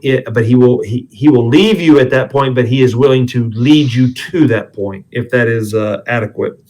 Yes, then I'll give him the wheel and I'll say, just alert us if there's any bad things ahead of us. Run ahead of us and let us know if there's anything that we can't see coming. Okay. He gets this, holy shoot look on his face about you handing him over this whole wheel of cheese. He takes a few bites, and then you'll see him kind of grab it and drag it over to a little hole where he's going to hide it, just inside the entrance to the sewers. And then he'll kind of come to you and say, you'll see him kind of wiggle his little head and say, follow me. And then I'll tell the group, hey guys, we got a guide who's going to lead us kind of to where we need to go here in the sewers. But some bad news, these kids might already be dead. And at that point, I guess the group would have to decide, are y'all going to follow the advice of Droot, who says that he has a guide that appears to, as far as y'all can tell, to be a rat.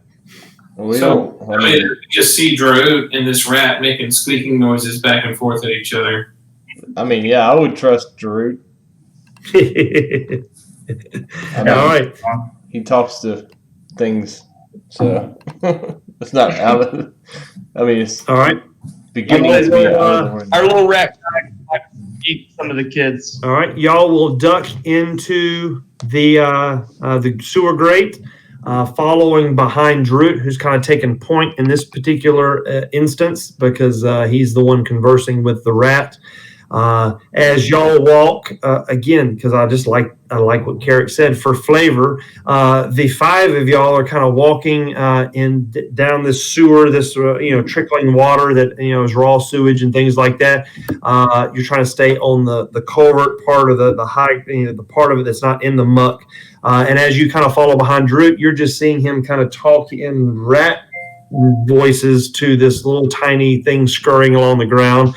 And y'all will kind of make several turns left and right. At every intersection, you will note it. You'll see several jut-offs, but this rat seems to know where he's going. You've been traveling maybe 10 minutes. It's not been terribly long, but you will reach a point where there is a path that kind of diverts to the left and then to the right and also straight ahead. So what we would consider, I guess, a four-way stop. And at this point, the rat will stop and he'll kind of stick his head in the air and kind of sniff around and say, he'll turn to Droot and again, none of y'all will be able to understand this, but he'll tell Drew, this is where I will leave you if you choose to continue forward. The path straight is where I have seen several children go in the past, and I don't know if he knows the phrase children. He would say small people, small beings. I guess would be the rat's perception. Small beings. They went down the straight path and never came back. And then he kind of looks at you, eyes darting around, and he say, I may have made my way down there once or twice to feed, but ever since the last time I went, there are hundreds and hundreds of feral rats that direction. I would suggest giving that area a wide berth. Hundreds and hundreds of rats. Well, I mean, I can't talk to him. I would just relay what the rat has maybe said to me, but I'll give them fair warning, guys. I don't know if we're going to save any kids or not. Do y'all still want to go forward? I mean, Just purely from a civic duty, health sanitation standpoint, if there's hundreds of rats down there, we should probably go check it out. All right. Well, this is as far as my guide will take me. Hey, Ivor, can't you do that thing where you make us really sneaky so we can try and sneak down there? yep. Pass without a trace. I can do that. Okay.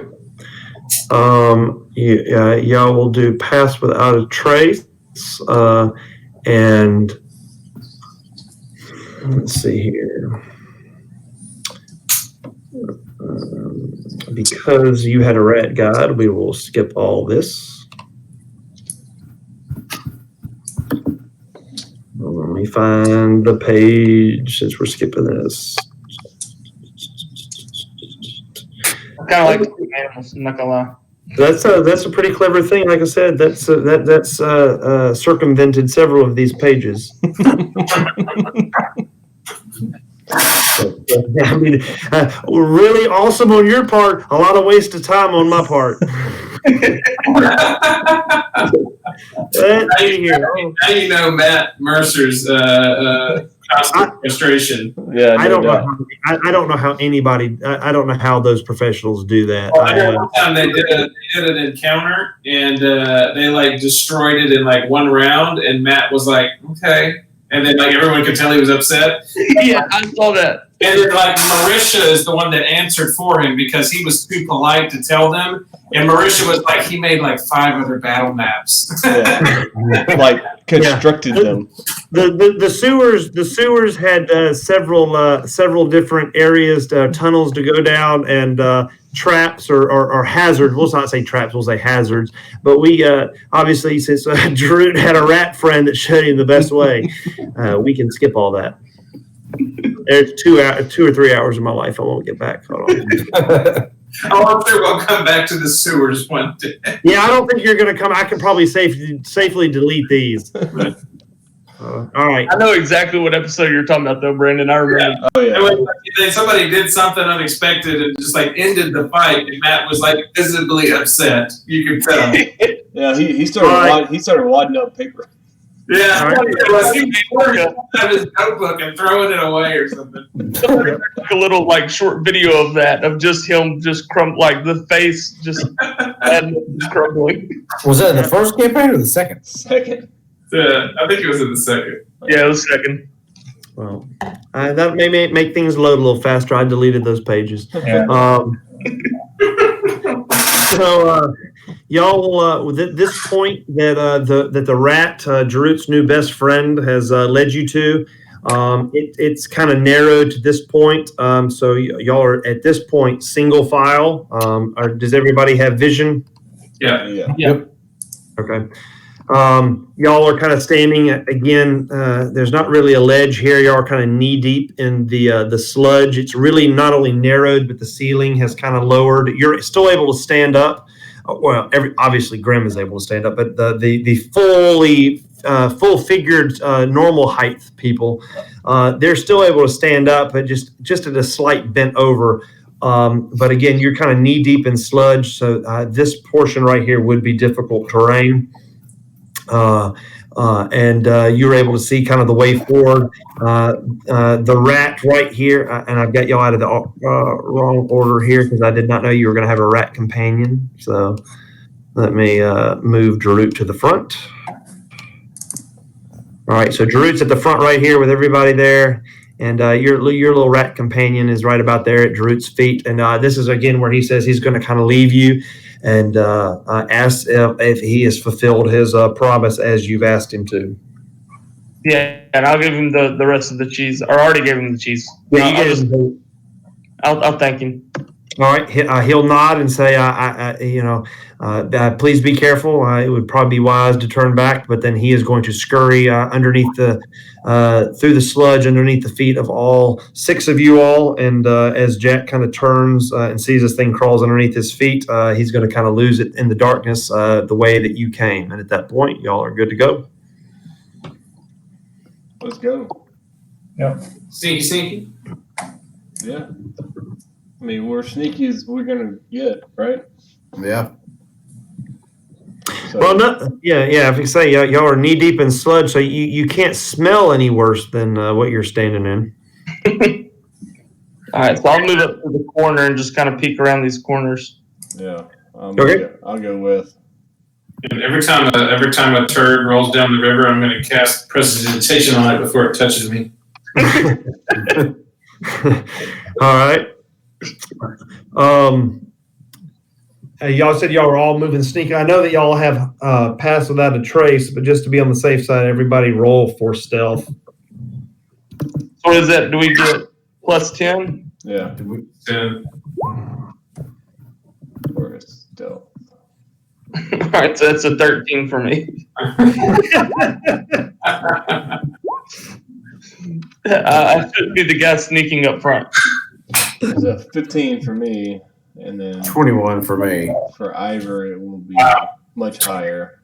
25 for Carrick and 26 for the bird. 24 for Okay. Ivor. Thank goodness for the plus 10. Yeah, right. No shit. All right. So again, you make the normal sloshing noises as you kind of or wade through this nonsense. But again, there's that normal ambient noise of the running water and the sludge. So you're able to kind of successfully make your way to the corner without any problem. Grim, for some reason, has kind of gotten out of line. Just so we can see everybody. I was just. I'm immediately gonna say, guys, I don't think I should be up front. I think somebody else should go up front. I'll go front.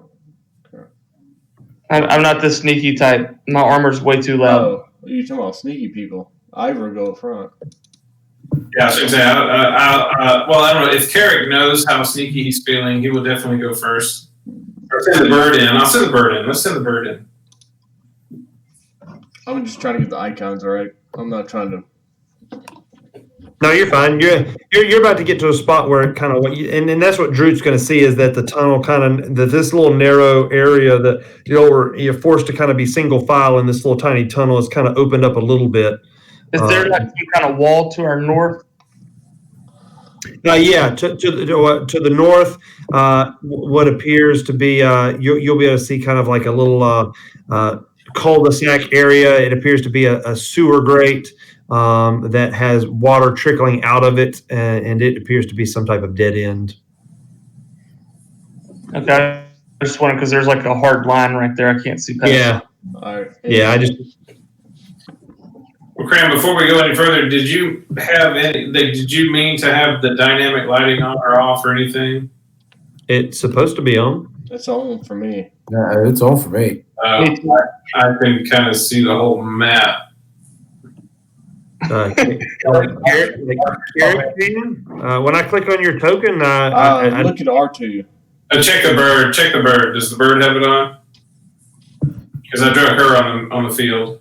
I mean, I'm clicking on the bird. It can't see the whole map. All it can see is diagonal through the tunnel. Hey, reset your dynamic lighting on the left-hand side. Just So you can say, yeah, I can see the whole map. I don't know why, but I'll pretend I can't see it.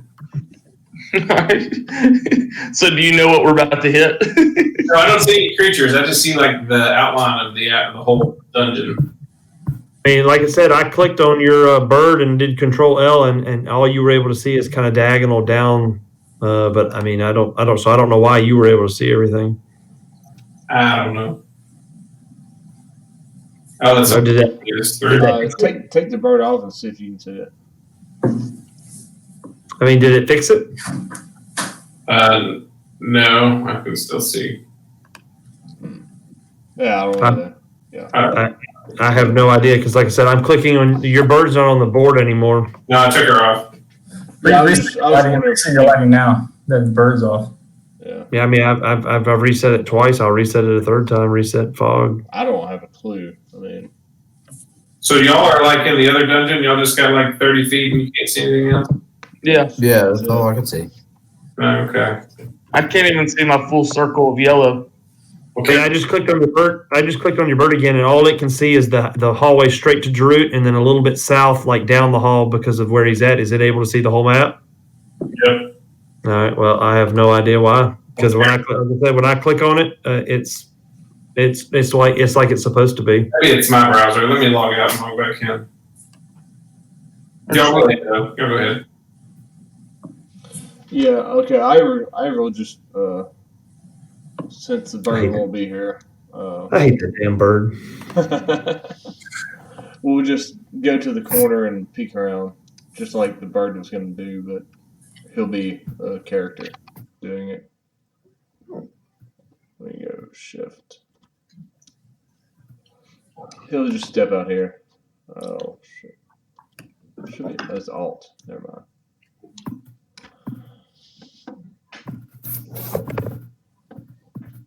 And he'll say to everybody, "It looks clear."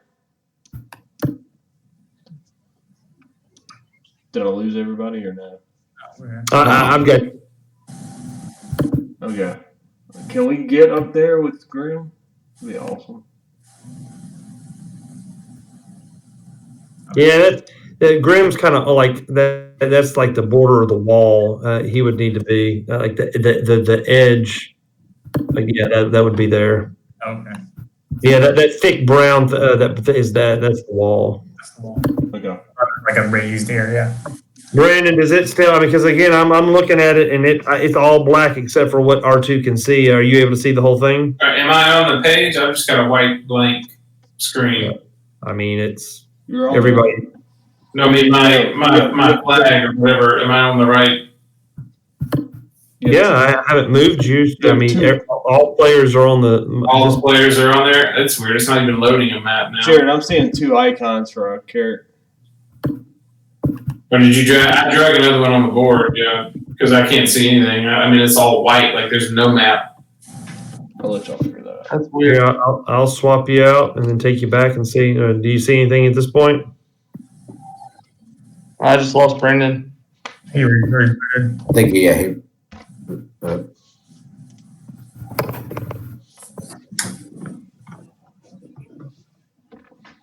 Yeah, I don't see Brandon anymore.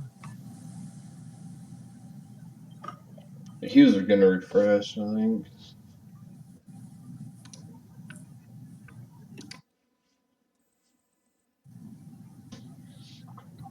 He might have logged out. There he is.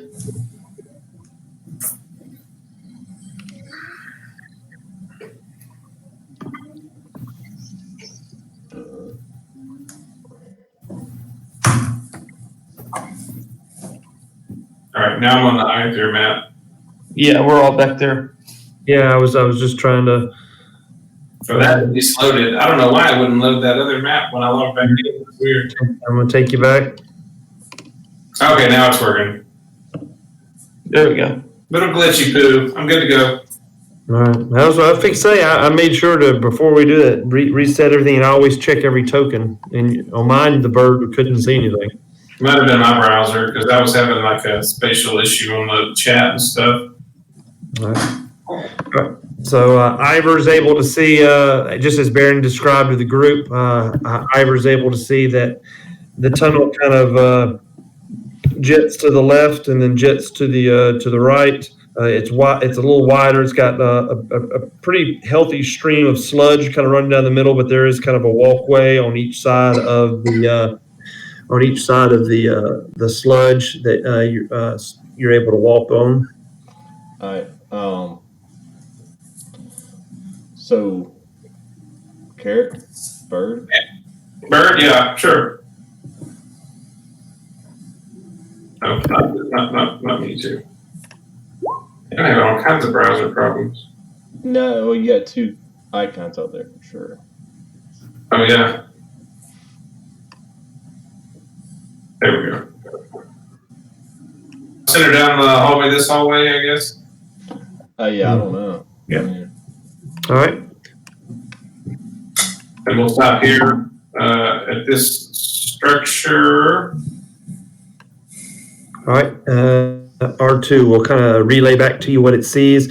It appears that this sludge is kind of running off into a deep, I guess you'd say gullet or kind of chamber or reservoir down below, where it kind of is a pretty deep pool of this junk or gunk, and there is appears to be some type of broken bridge that used to stretch across, but now there's only the remnants of it. And there is from what R2 can see right now, a tunnel that leads to the north, and a tunnel that leads to the east, and a tunnel that leads to the south.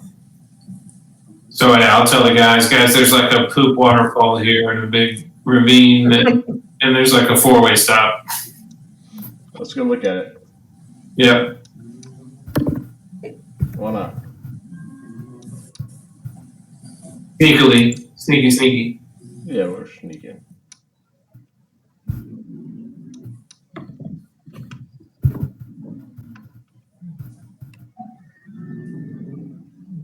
I'll send her north. Okay. To the north, she's going to kind of see the same thing, a slight cul-de-sac. I say cul-de-sac. It's like a picture one of these big bars or drains that is that you entered into, but it's a vertical one. It's an entrance of some type that kind of boring further north. And it'll see the same thing to the she flies around, same thing to the east. Okay. We'll tell the guy. Looks like we're going south, boys.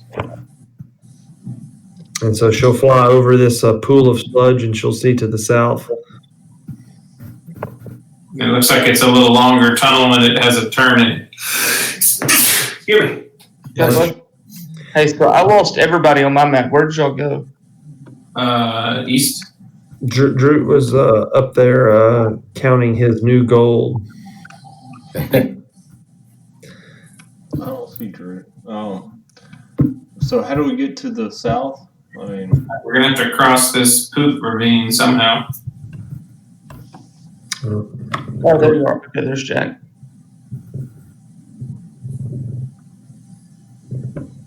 Oh, there you are. Okay. I'll turn to Grim and be like, "Hey, can you move the stones like you do?" Man, I was letting Drew get his token up there. My bad. As y'all were kind of standing there discussing that, everybody make a perception check.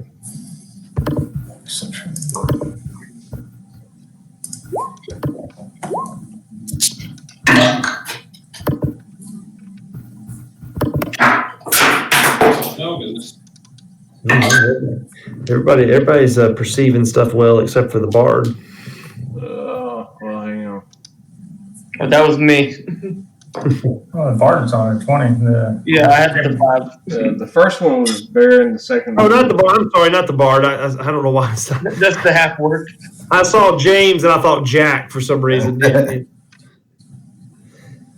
All right. Yeah. So basically, everybody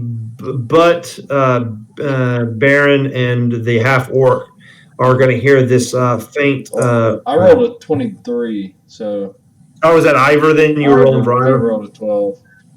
Okay, then the Ranger. The Ranger and the half orc are not going to perceive this, but everyone else, as y'all are kind of sitting there discussing what is going on with, how to cross this chasm, y'all are going to, those that, besides Ivor and Jarut, are going to hear this heavy metal kind of movement or clanging or ripping. And then you're going to hear the. Well, Drew didn't hear it, so you're going to hear this noise that you're not quite sure of what it sounds like. It's going to sound like chirping or not chirping. I don't. It'd have been easier if Drew had heard this. You'll hear something biological. How's that? And it's going to kind of echo through the chamber.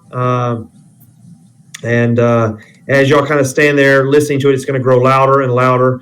And I'm going to need everybody to roll for initiative. Hey. Already. Oh, get that natural one out of the way.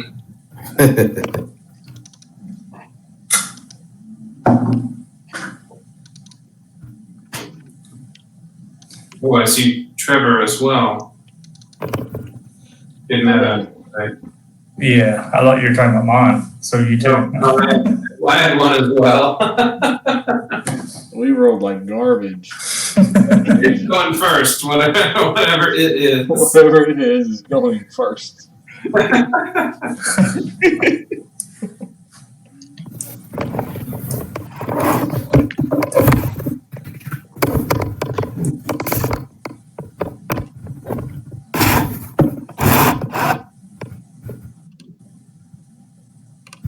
Oh, yeah. Oh, yeah, but At 20. There we go. Swarm of sewer rats. And there's, Definitely going first. there's obviously more of them than us. All right. So as is that who are we missing? for me there, I'm not the turnover. I have 21. Nice. Turn order. Have the bard going first. Never mind. I'm not in the turner either, and I have 3. All right, y'all should be in there now, so you should be able to add it in.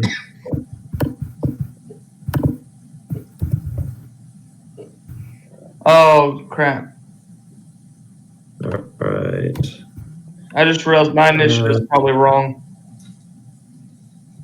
Mine should really be an 8. My bad. I gotta change that.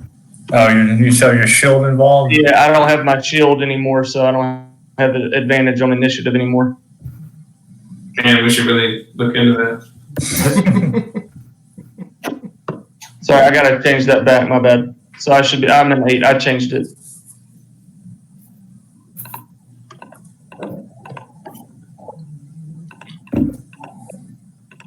All right. All right. So Jack is up first, and what you like that now that we got everybody in the turn order, you're going to hear this kind of. You're going to again. It's I don't know how to say this scratching, chirping, loud. It's not chirping. I don't know what sound it makes, but obviously you know what it is. Whatever sound rats make. Drew would recognize it, but no one else necessarily recognizes it. But you're going to hear this loud echo cacophony of scratching and scuttling, and that's kind of what you hear. I'm not sure. I have to click on your token what you can see. Let's see here. I'll give you a chance, Jack, just as far as normal course, make a perception check. Perception. Yeah, this won't count for any type of action. This is just a normal perception check. Okay. It's coming. You can tell, Jack is able to tell that this is coming from behind you. Oh. From the direction in which you came. Well, hell. Huh. Well, then I'm going to take. What was that? I'll just move. 10, 30.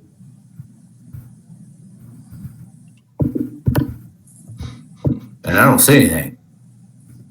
So I'm going to hold my action until I see something. Okay.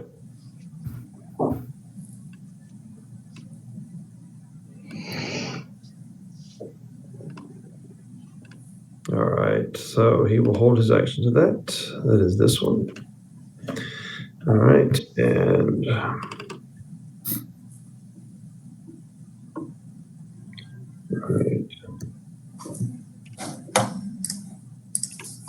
all right. 5, 10, 15. Yeah. 20, 25. You will see what appears to be a wall of rats coming your direction. A wall of rats. So I guess if I see them now, then I'm going to have no idea what do you do for a wall of freaking rats. Take the cheese out of your pocket. We all look at They are kind of they almost fill the entire side of that tunnel. On the north part of it, they are scurrying on top of each other, almost kind of like a moving mountain of rats. Oh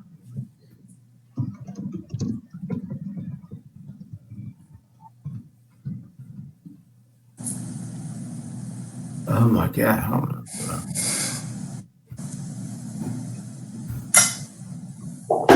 Are you giving cheese on Yeah. I'm gonna just hypnotic pattern this wall of rats.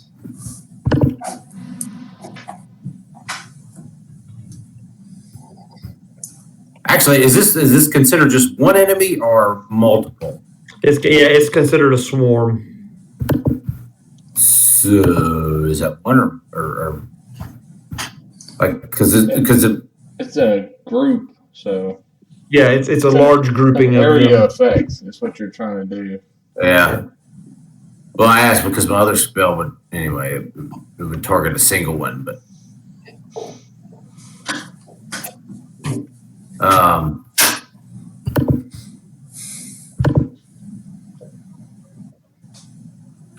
in that case, I don't want to do that. I want to fairy fire that big group. Okay. Since we're gonna have to hit them anyway. Okay. All right. So let's see here. And 20 feet within range of.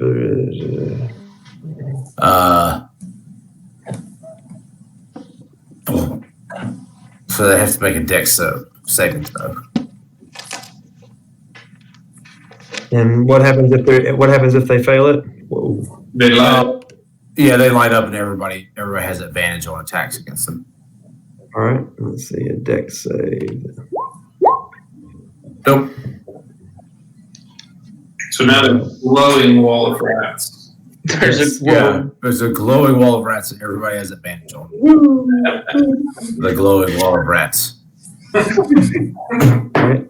So now it looks like someone strung Christmas tree lights on these things, and it's illuminated in y'all's vision this whole area of the sewer as this wall of rats kind of almost looks like while they're climbing on top of each other and moving towards you, almost seems like it's like they're rolling. It's rolling towards you. Oh, All right. You have any movement left that you're going to take? That was just your action. Never mind. Yeah, I burned all my movement for that. All right, Baron, you're up. you okay?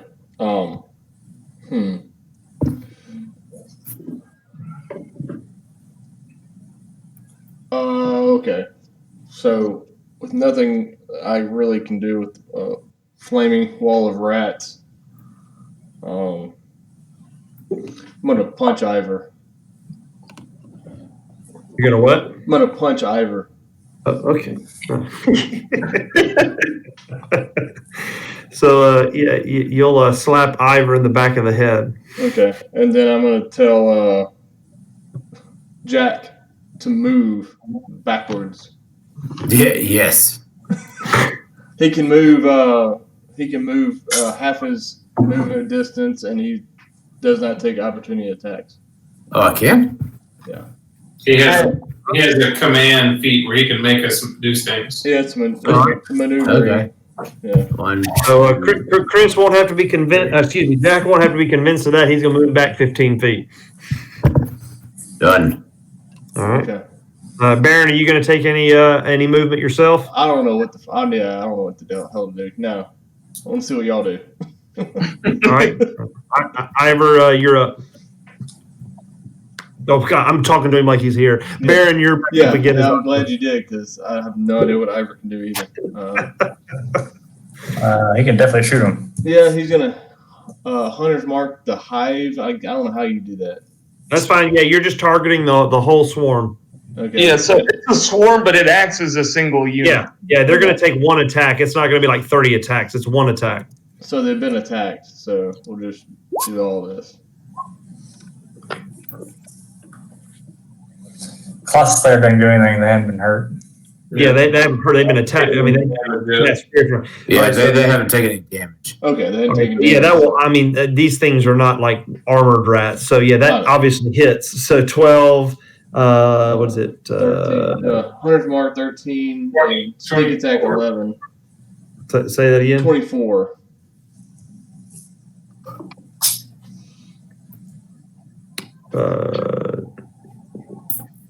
Why are we doing 24? Sneak attack? I don't think sneak attack. Nobody's within 5 feet of that thing. Okay. I thought if it was just okay. Well, if he has advantage, is it sneak attack? I think it does trigger if he has advantage from the fairy fire. I could be wrong though. Let me check. Just to give him advantage all the time. Let's see. That I don't know. I'm just used to sneak attack as far as just the basic. Well, just take it off. Don't worry about it. He's not here. I think he gets it. There's certain conditions that have to be met. I'm looking right now. I'm pretty sure if you have advantage. Let me know. I think if you have advantage, you get sneak attack. Yeah. All right. So minus. Yeah. If you attack, if you have advantage on the attack roll, you get sneak attack. Yeah, if you have advantage on the attack roll, so yeah. All right. So you said 24. All right. And then as a separate case, you don't need advantage if someone else is within 5 feet of it. Yeah. Correct. So it's separate. I just needed 5 feet. I didn't know the advantage. Perfect. All right. So you took 24 off. He's going to fire that arrow into the moving wall, that swarm that's kind of moving towards you. It's going to skewer. I mean, gosh, several rats in a row. But I mean, the wall continues to move unabated. Okay. So we told you. They're just like Matrix style swarm robots coming at you. Yeah, that's a great way to look at it. Absolutely. I love that scene where the gunners are just standing there blasting them and they're falling dead, but he's coming. Hey, he also gets another D6 for that hunter's mark. He gets that every attack that hits. All right, so roll a D6. Wait, he already got hunter's mark in there. No, on the second one. It's a 1, so 7. Right. If that. That's something he doesn't have set up right, but if he's got something hunter's mark, he gets that damage every hit. Yeah, no, I do have it. Okay. I just, Is he going to take any movement? No, I guess there's nowhere to move. All right, Droop, you're up. All right, I'm going to move right here in front of Jack, and I'm going to tell him to get behind me. Is that a command too? No, it's not a command. I'm just going to. I guess that was just a suggestion. Yeah. And then I'm actually going to do something I haven't done before. I'm going to cast Toll the Dead. Nice. Which is a cantrip, so it's got to make a wisdom saving throw. All right. Let's see here. Wisdom save. Well, these ain't exactly smart.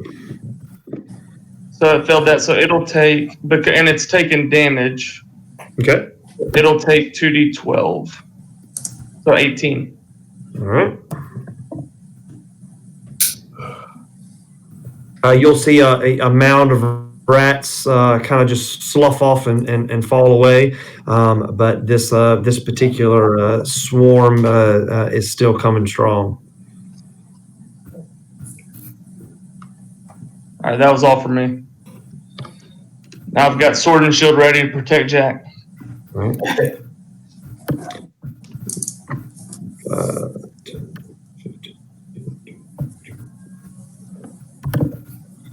Right.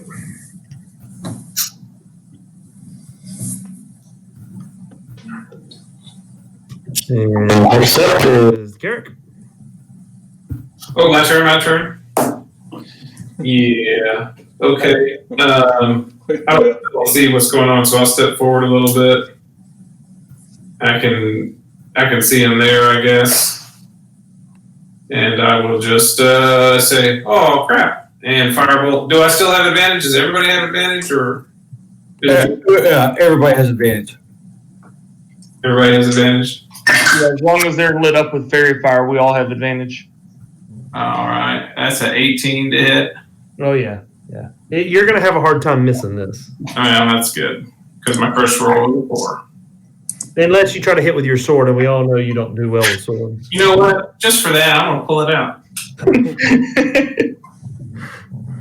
All right, so that's 8 points of damage.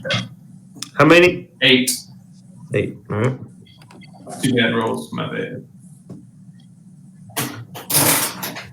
And then I'll send R2 forward and tell her to help Ivor with his next shot on his next turn, and then I'll back up a little bit. Okay. Graham, you're up. Oh, and then as a free action, if you'll let me, I'll say, "Hey guys, there's another swarm behind this one." Sweet. Oh, yay. Bird can see it now. I can't. Yeah, I can't either. Ivor can. I'm going to move right here, and I'm going to hold my action until they get within 10 feet. Okay. And Jack.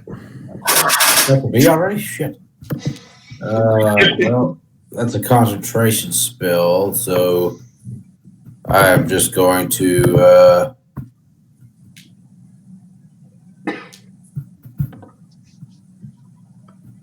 what is this? It's so long. What my spells?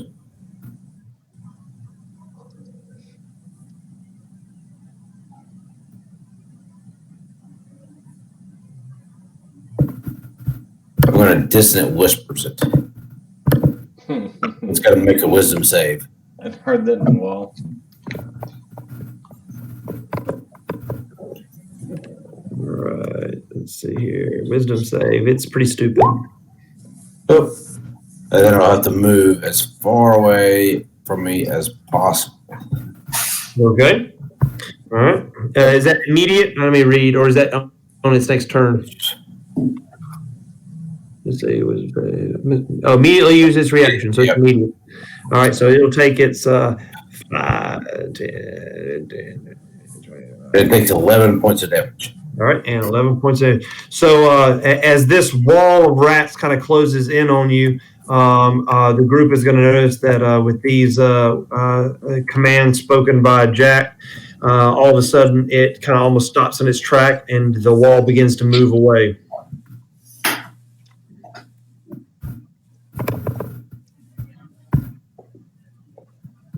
Are you going to take any additional movement? No, I'm going to stay right here for now. All right. So at that point, it's back up to that particular group that you just did, and they have to move as far away. So it's going to be 5. Well, you just have to do it just that one time, so it can move back. Oh, turn. Oh, okay. I apologize. I thought it was like permanently frightened of you. No, it was just that one time. Oh shoot! It just got real. Drew just took his shirt off. Yeah. Here. Okay. You're going to Bert Kreischer on us. All right.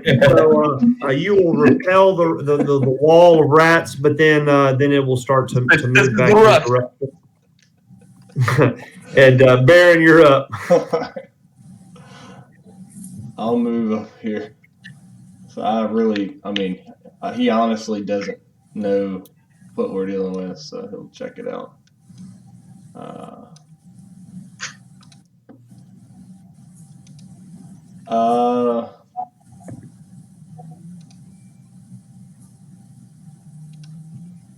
Yeah, I think I'm frozen.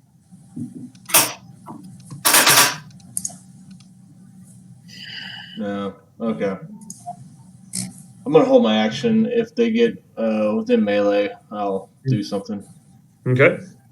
We'll start Ivor, swinging. what's up? Bear, what's Ivor gonna do? Oh, I'm sorry. Ivor's up.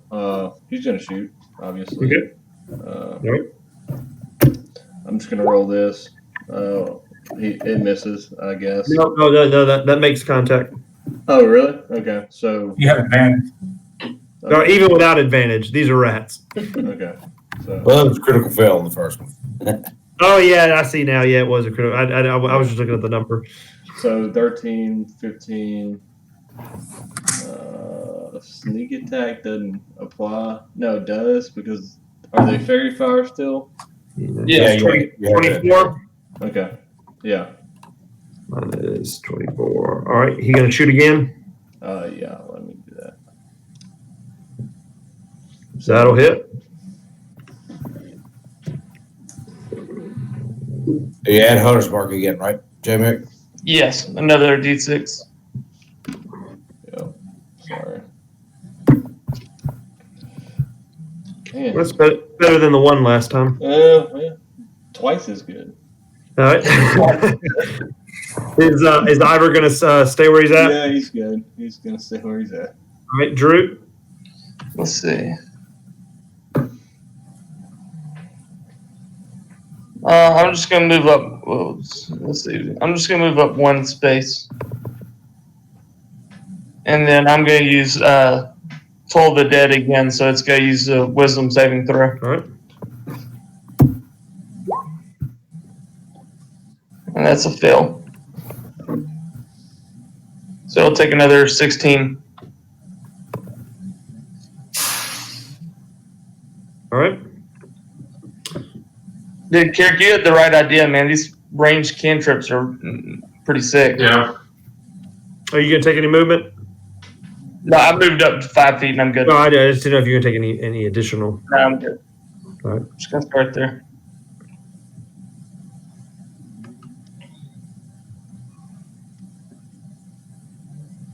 All right, Garrett.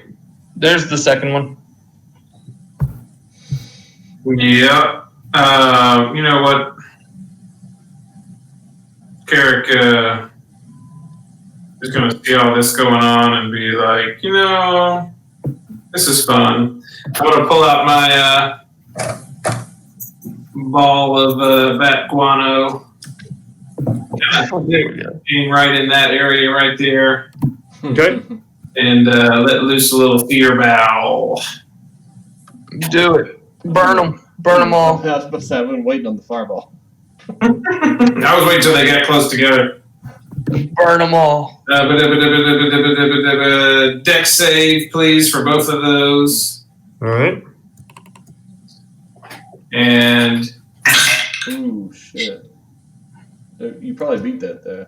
17? 15, 20, 25, 29, 33, 37 points of damage. All right. What's the DC? 17, they both fail. Yeah. All right. Perfect. So how much was that? 37. Big fireball. Yeah, I got lots of fives. 1, 2, 3, 4, 5. I got 5 fives. Nice. All right. Yeah. As that fireball rains in this confined space, it lights all the rats on fire. You hear all kinds of ungodly screeches or squeals or whatever you want to call them. This first wave has almost completely been decimated, and it is now no longer. It's more of a mound than a mountain. Yeah. But the second swarm is still coming strong. And I'll tell R2 to give Ivor advantage on his next shot since the first one's gone now. All right. Grim, we're back around to your turn. All right. So my held action is gone. Which one is not there anymore? It's barely there. It's this one right here, this front one. What's that? This one right here, the front one. It's gone. It's still there, but it's Yeah. hanging on by. It's a molehill instead of a mountain at this point. All right.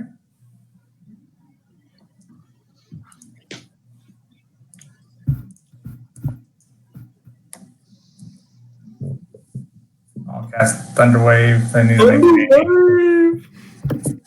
I believe it's a Con save. con save.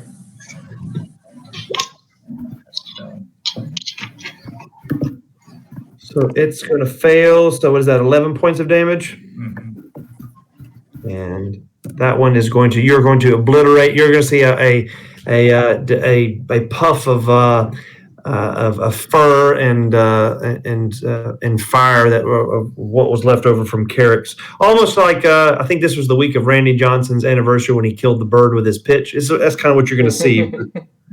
It's going to be a fur. The best video.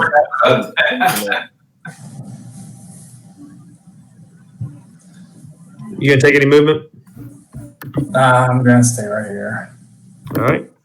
Back up to Jack. So that whole group of rats is gone. Yeah, that whole group, the first group is gone. Okay.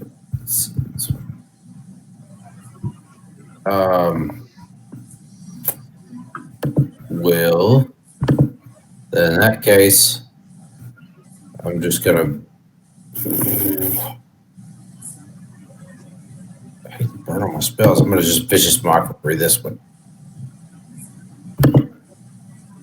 Go to the wisdom save.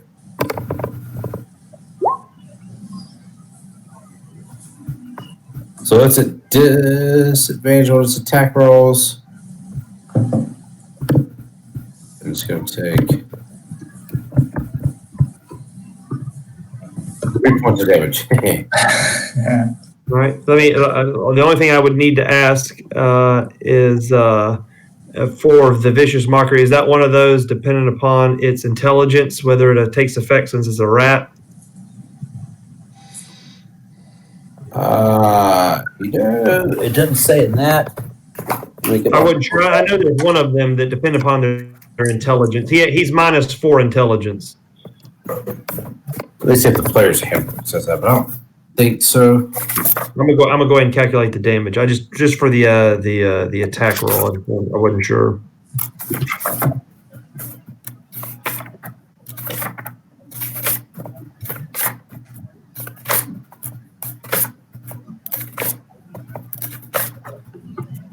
It doesn't say anything about it. There are several that are stupid. Yeah, there are several of them. Yeah, I just couldn't remember if that was one of the ones or not. I've got, like I said, I've got the damage done because it'll do the damage. It's just a matter for the.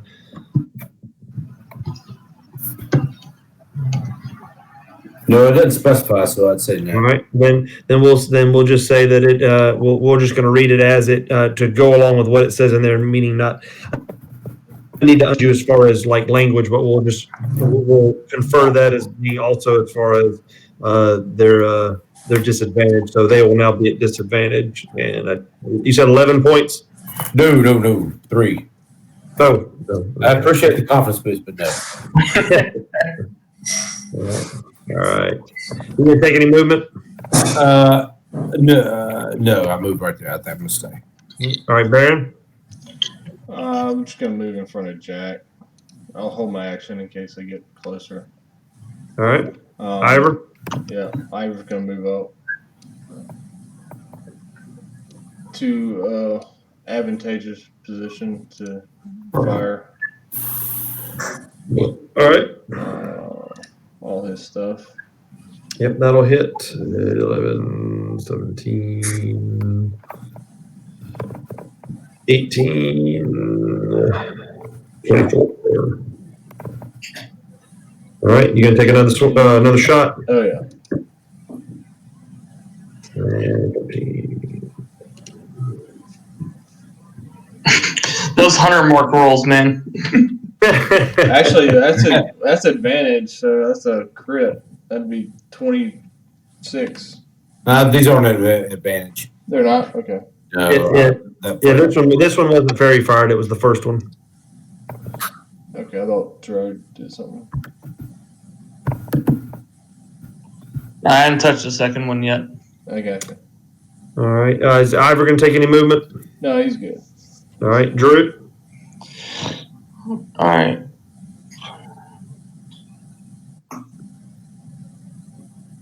I'll get up here on the front lines with them. And then I'm going to toll the dead again. Okay. So wisdom save. Wisdom save. So it'll fail. That's 7.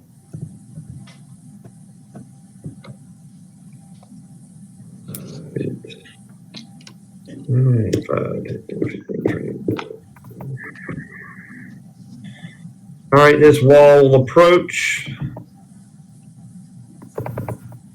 And it is going to, let's see, how many hit points does it have? Less than half. So it'll be. That'll be against Grim. That probably is a miss, correct? Oh, that is a miss.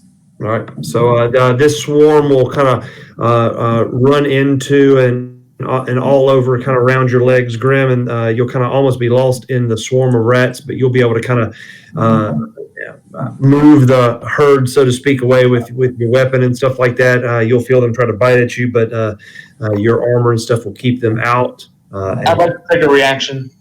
Okay. I got to swing at them. Nice. Right. That'll hit. Obviously, that's 19. It should be just 11 because that's the crit with the +8. Oh, okay. 11. Plus 11. All right. And next up is Kark. This rats, this swarm's looking a little hurt yet. Yeah. They're as half as large as the wall previously. I'll just firebolt. 18 to hit. Yep. And 15 damage. All right. That firebolt will hit and ignite quite a few of them on fire, which will catch additional ones on fire. And we haven't reached molehill size yet, but it's fast approaching. Are you taking any movement, Carrot? No, I'm good. All right, Grim. I'm just gonna hit him with my sword, hopefully. Okay. 21 to hit. Oh yeah. So 9 points of damage. All right. Grim is going to swing his weapon around, and with every swing, he's going to kill 5 to 8 rats. He's continuing to thin the herd. You could take anything else? Do anything else? No, I'm good. I'm just gonna hang out with my. All right, Jack. Well, just vicious mockery this one again. Okay. To keep it in, so he just needs to make a wisdom save again. Yeah, you make fun of them rats. Yeah, they'll learn. Stupid, filthy rats. Oh, or not. Nope. Yeah, That's anything. this is stupid rats definitely passed that one. Okay. All right. They have a moment of clarity. Yeah. All right. You gonna take any movement? No, I'll stay here. All right, Baron. I'll step up and swipe at him. Okay. Just a regular old greatsword. Yep. That'll be 24. Baron is going to swing that sword through the group, and he will hit a good number of them. There'll be lots of squealing and bursting as it causes several to explode with the impact of the sword. And now we are very fully into the molehill size. They are maybe waist high at this point. Is this mound? Yeah, I'm gonna swing at the molehill, I guess, with the great weapons master. All right, that'll hit, and as you bring that sword down, you're going to bring it down into the group, and then wiggle it around a little bit, and you will decimate the remainder of the rats. What few two or three that did not get hit by the sword will scurry off into the sludge. Nice. Yeah, better run. And you are out of combat. All right. Woohoo! 4 rounds to kill some rats. And I'll tell you what, I like having a ranged attack now, though. Oh yeah. That changes everything. I went through my list. I have a hand crossbow I've never used.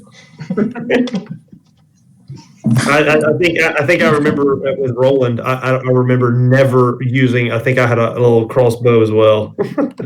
That's not much to it, but all right, back over here. What are we doing here? Yeah, so this is like a pit. Yeah, it's like a Where water. poop rolls in. It's like a runoff. Yeah, it's like a deep runoff of sludge. Trying to go south. What you're saying? Yeah, R2 had previously explored north and to the east, and there are like large grates that kind of wall off in both directions. The only clear path that R2 saw was the tunnel to the south. Yeah, we need to go south, and there's no way to. I mean, it's only like 5 feet. How tall are the ceilings in this sewer? This tunnel has widened, but it's just slightly taller than the tallest person.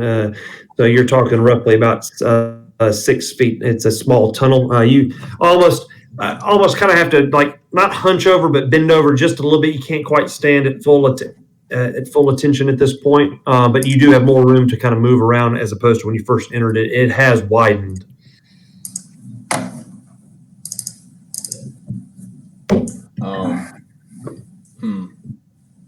And there's no stairs on our side, right? Just on the north and south section. Correct. Yeah, that was. It looks like there was probably at some point some type of structure or bridge or railings that kind of traverse in both directions. But at this point, the only parts that remain are on the north and south end of this this runoff.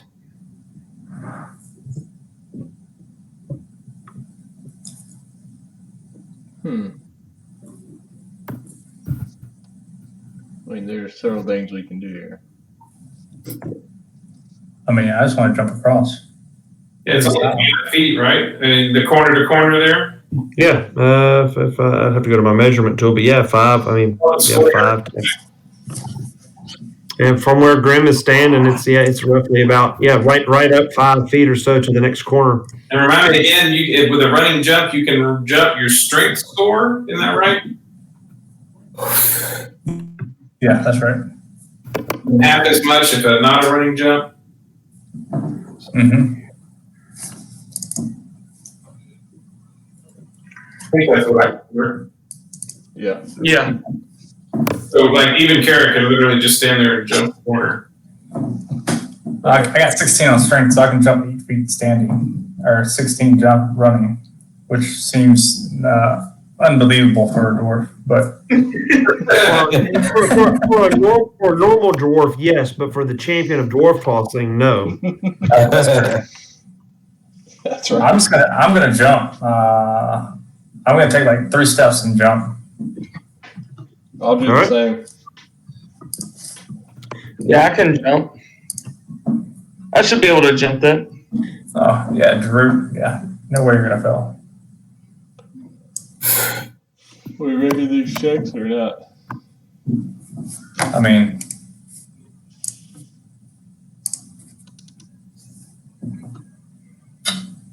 Okay, so. Oh, yeah. No, we can make that with no problem. Yeah. There's nothing tricky about this.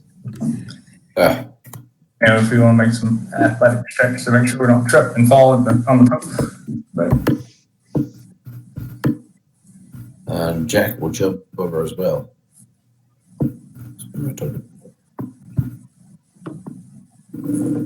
Yeah, Ivor also.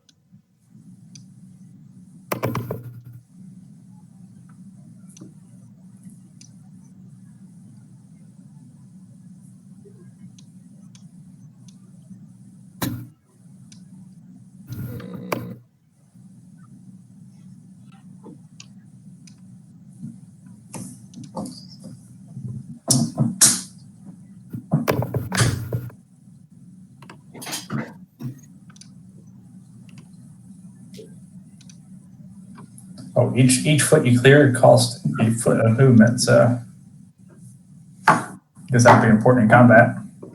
Oh, yeah. In combat, it would be. Oh yeah, this is like I said. There's nothing tricky about this, and there's it wasn't like the muck was running down the middle, and you were standing on the. So this should be just an easy little jumping across a little ditch here, almost, except for the ditch being 20 feet deep and filled with Iathar's crap. Yeah. Carrick, I guess, is just going to be on his phone instead of jumping. I did a jump. I jumped first. Your token is still over there. Oh, okay. Well, I was waiting for Ivor to move away from the landing pad. Oh, put him where R2 is. I'm sending R2 over. Down the hall. I assume that's a dead end in front of me. Mm-hmm. I'll say, I'll stop there and just be like, everybody around the corner, looks safe. Well, apparently there's just rats down here, so. At that point, I'll remind the group. I was told the water is alive. We might need to be careful about that. It's all back there. Eric will step away from the water. All things are living, Drew. I guess I'll and kind of sneakily try and see what's in this room. Okay, so R2's going in. Yeah, what's the bird? We'll sneak in. All right, as kind of R2 comes in, roll a stealth check. Are we still plus 10? I think so, yeah. It's like, was it like 10 hours? It's like an hour or something crazy. I think it lasts like, I'm kind of doing my character. It lasts an hour. Look, it's a concentration spell, isn't it? Yeah, he didn't get hit. And Hunter's Mark is concentration. Oh, Hunter's Mark is concentration. Oh, snap. True. Oh, okay. Oh, So 7. 7. Okay. That's a big difference than 17. R2 is going to kind of fly into this room, and it is going to. We'll take this one thing at a time. The first thing it's going to see is the. I mean, you can kind of see obviously what R2 sees, R2's token sees, but you're going to see all kinds of rubble and trash and different things kind of piled up in parts of the room. In fact, the pretty much the entire part of the floor is covered in trash and muck. R2 is going to see what appears to be bodies and bones mixed in with this debris and this trash and liquid and things like that. Now, also roll for perception for R2. 19. Okay. R2 is going to notice a grate similar to ones that you've seen blocking off other portions of the tunnels due south. She's also going to notice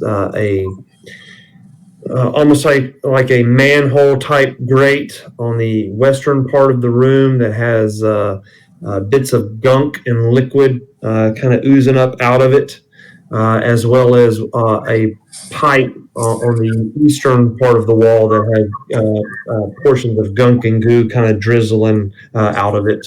Yes. Okay. And the far wall, what's that wooden looking structure?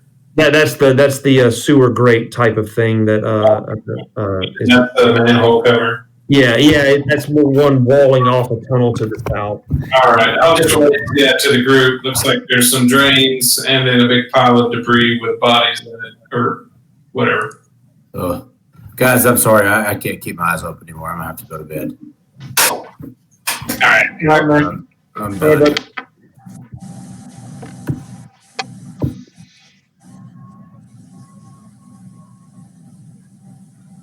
I assume that means Jack is gonna just cast a hypnotic pattern on everything. I mean, I have access to his thing. Y'all have a pretty good idea of what he does. If you want me to just a roll for it, maybe we could group Jaeger him if you don't mind. Yeah, I don't mind a bit. If you just tell me what you want him to do, I'll roll for him. Yeah, it seems like Darut has warmed up a bit or cooled off a bit and put a sweatshirt on. So yes.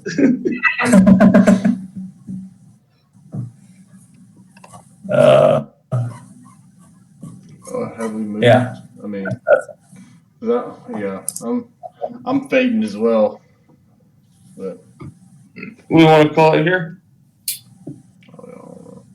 I can. Man, we could always pick it up here tomorrow night with the understanding that it's, just straight into combat. Yeah. I mean, I can keep going. I don't mind. It's up to you. I mean, I can keep going. Just the first night, my Elaine slept in a bed by herself, so I just imagine her peeking around the corner any second. So Yeah. Well, let's shoot. I mean, if we can try again tomorrow, let's just call it tonight. Yeah. We'll leave off. Whatever. Leave off at we're charging the what I assume is the final room. I mean, no. I mean, we can certainly do it. Let's just go ahead and do it. Oh, okay. I mean, it's 30 more minutes. How about that? Yeah. See where we're at. Yeah. Yeah, I'm good either way. I have nothing to do tomorrow, so. Yeah. I got nothing to do. Y'all successfully cleaved off 3/4 of the sewers thanks to Drew. Yeah. No, let's Yeah, go I'd ahead rather and go ahead and push on tonight than queue it back up and try to get everybody on board for tomorrow night. Yeah, I agree with that. All right. Well, We'll charge wildly into this bottom room. And Carrick will just be like, wait, no, wait. All right. is it a foot race orc? Jarut will first thing that Jarut will need to do is make a he's not let's do this. I'm going with him. Even though you're not trying to be stealthy, roll a stealth check to see how much noise you're making. All right. So here's the deal. I'm at disadvantage because the armor I'm wearing, so that's a 6. Okay, that'll be enough to make noise. R2 made a little bit of noise, but she was flying. This is different. This is a half orc traipsing through trash with armor. Just shaking as I run. Yeah, and you rolled low. So we'll do first what you saw. Here, God bless. I didn't realize I scrolled that far up to read something. I'm way down. All right. You will see what Carrick described to you from what he saw through R2's eyes, and it will match that description. You'll see all kinds, again, debris and trash and things lining the floor of this area of the sewer room, and you will see a large cross-section of different types of bones and things like that, and decomposed bodies, some larger, lots of smaller ones, which you would believe or perceive to be possibly children. You will see the same things that Carrick described to you as far as the notable points of the room. As far as the grate at the south, and the grate on the east, and the pipe on the grate on the west on the floor, and then the pipe on the west that have kind of this viscous fluid, almost water-like substance. It seems a little bit more solid than liquid, but that's kind of oozing out. And then as you kind of ramble and bramble through there, Graham, what was your stealth roll? Oh, I did not roll one, but I will certainly do that. It's proficient in that. I'm not. Okay.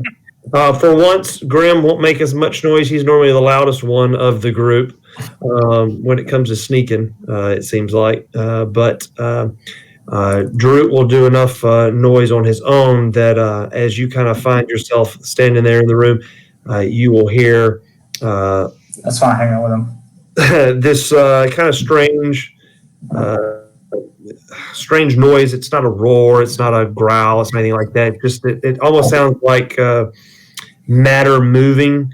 And as you kind of look around, make a perception check to try to see where this is coming from, Drew. All right. Okay. And you can make one as well, Grim, since you were in the room. And R2 can make one as well.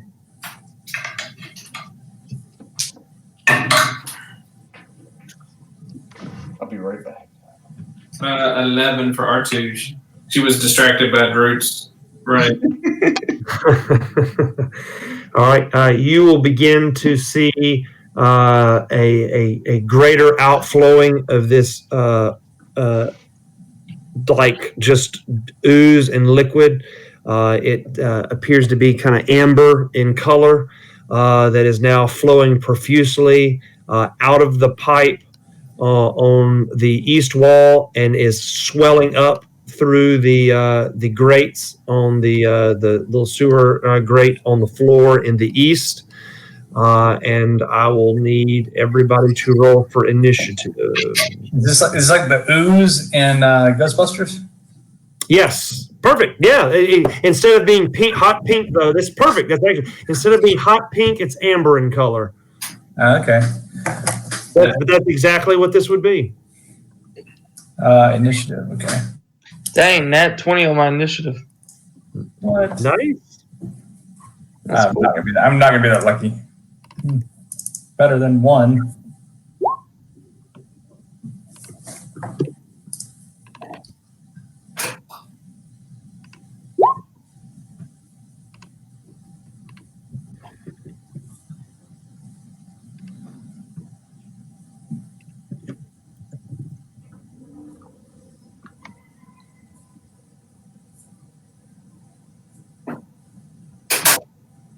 Let's see here. Jack, did somebody roll for Jack yet? No, but if you have his character sheet, if you give me control of Jack's character sheet, I'll be happily roll for him. Here, Baron, have you I'm sorry. I'll add Baron to the add turn order. Yeah, let me do that. I had to go check on something real fast. That's fine. And I'll do Ivor as well. Character sheet. All right, hold on. Okay, Ivor. Initiative. There we go.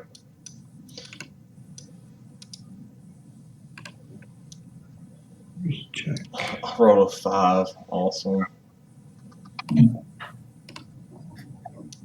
Get it. Control Trevor, you should have it now. Okay.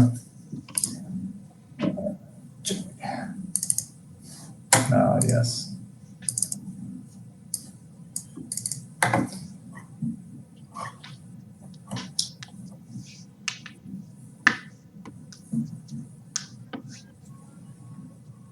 I do have it.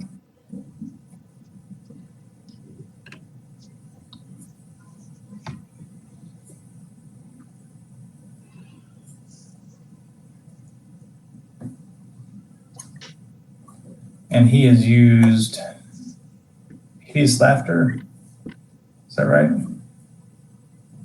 Yeah, what did his, I didn't see his initiative roll. Oh, okay, let me do that real quick.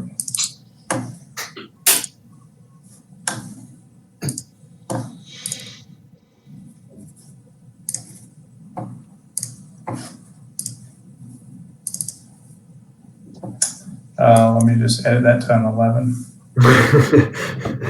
11.15. He has his dex in there, which is, I guess, to do it.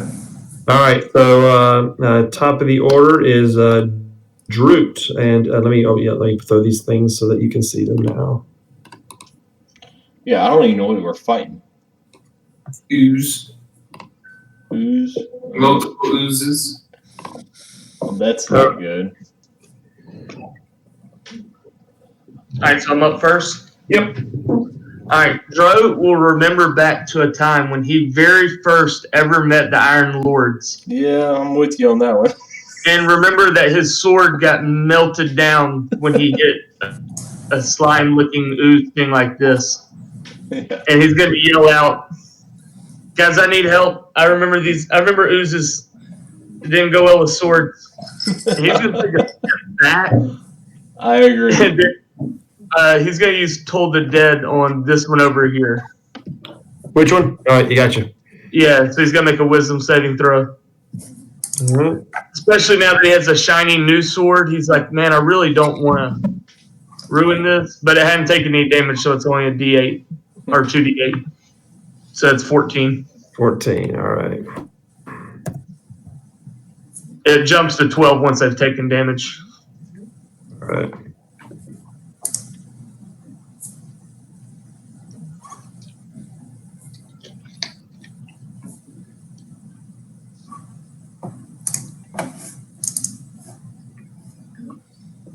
All right, you gonna take any movement?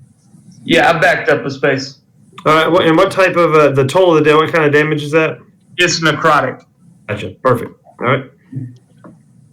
All right, Ivor will move up next to Grim. That's 5, 10, 15, 20, 30. And target this fool right here Okay. with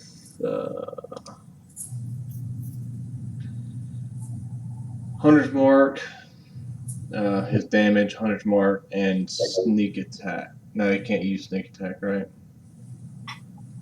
Yeah, it's not Not this round. yeah, Right. it's not but it can do Colossus Slayer because it's taking damage. Yeah, it's taking damage, so that's 16.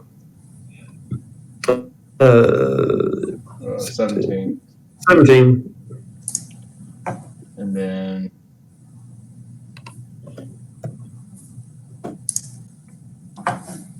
once again, he critted on it at least. It's a 14 plus whatever the Hunter's Mark is. Yeah, and the D6 for Hunter's Mark. Yep. So it's Yeah, it's a minus. D6. Hang on, I'll roll it. Doesn't he get Hunter's Mark only one time? I thought he did. Yeah, I thought he only got Hunter's Mark on his first roll. No, so if you Hunter's Mark someone, it takes that extra damage every time you hit them. Okay. The extra damage, not the initial. So it's a 1. So No. Boy, he's rocking the yeah, Hunter's he's Mark. rocking the extra rolls. So yeah, And he that's can't move anymore. So that's his movement. That's everything. All right. All right. Next up is Grim. Mm-hmm. I'm gonna. Which one is damaged? Real quick, I was looking through. The one on the left. The one on the left. I'll focus him, and just gonna do guiding bolt. 27 to hit. All right. Yeah, that will most definitely hit.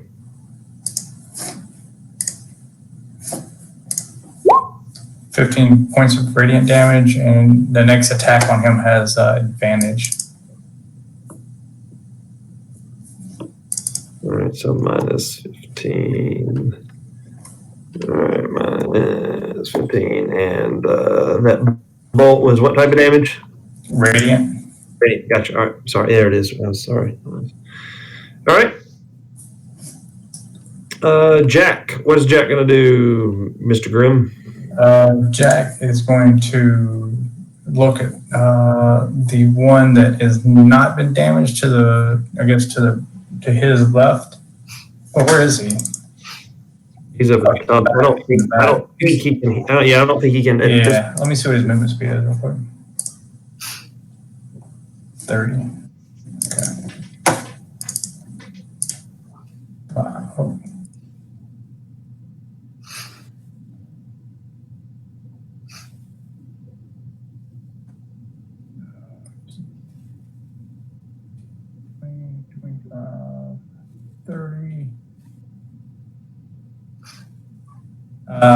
He can see the one.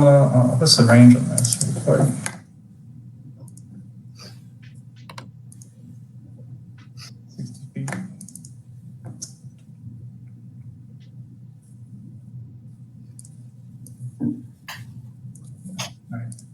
The one to his left, he's going to cast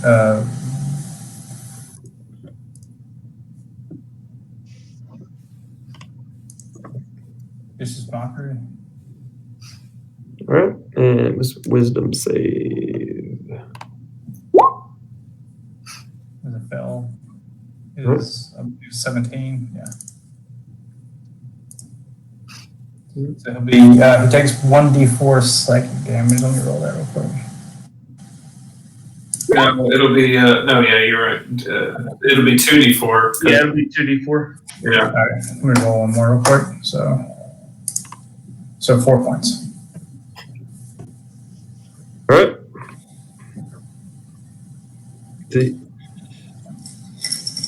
All right. Let's see here.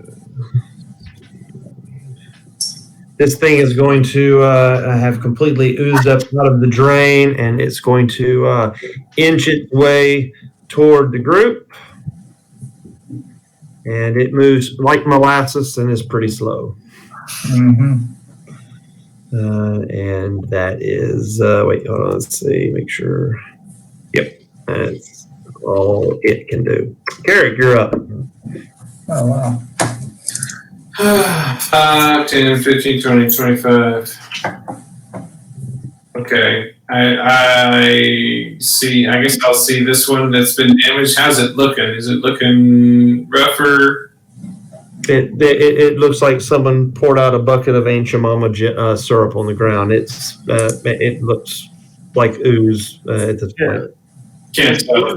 Does the ooze look damaged at all? Yeah, so I was gonna say it looks like a big wad of ooze. Okay, I'll be like, ew, gross, and shall do that. And I'm going to try and get a little creative here. And what I want to do is, I think he succeeded, didn't he? Yeah, he saved. 17 guys, yeah. God bless. And it's -2. He rolled well.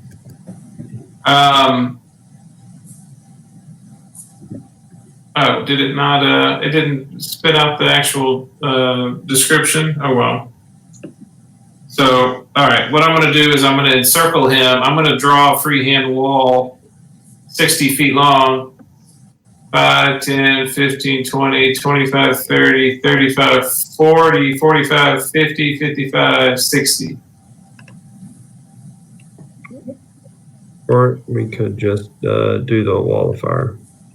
Yeah, well, I don't want the 20-foot spear. I was going to freehand it right around him. Oh, okay. And then use the extra to kind of cover us. Yeah, that's what I want.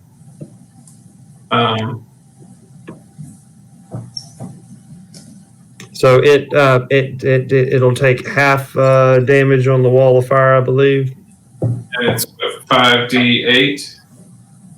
It already rolled that 32, so 16. Oh, yeah, okay. No, I had that card set wrong. Let me change that. I like rolling the dice myself. Oh, all right. Then I will wait for. No, that's fine. You can use that one, just in the interest of expediency. Oh, okay. All right. I think it was a pretty good roll, to be honest with you. For the future. Yeah, it is. An 8, 2 7s, and a 4, and a 6. All right. Was that all your movement? Yeah. I'm done. I moved. All right. Baron. So that guy's on a wall of fire. Yeah, you can't see this one. He's disappeared in a wall of fire. That one. Oh, okay. Yeah. This guy here. Yeah.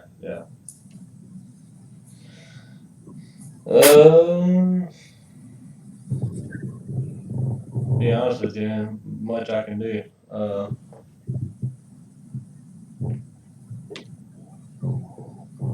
I'll move up. Baron will move up. For his action, he'll. I don't know how now. There's the description again. Sorry. Yeah. He'll hold. I guess I'll hold my action in case I see this guy come out of the wall of fire. Okay. All right. This one that's coming out of the grate is going to take his tremendous movement speed.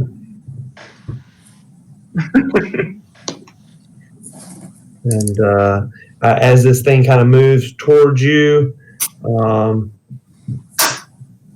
you will everybody roll perception.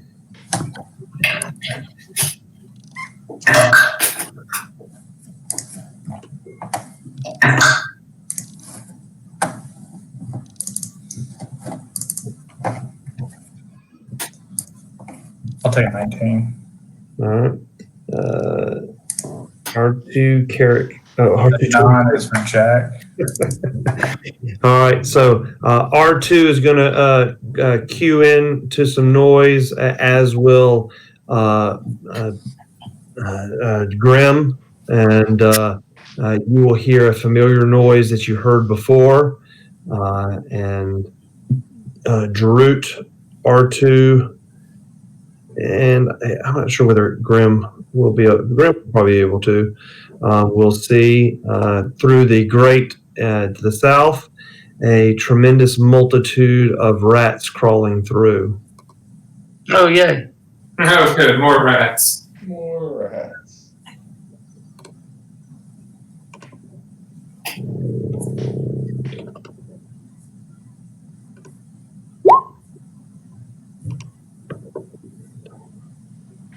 Oh, big rats.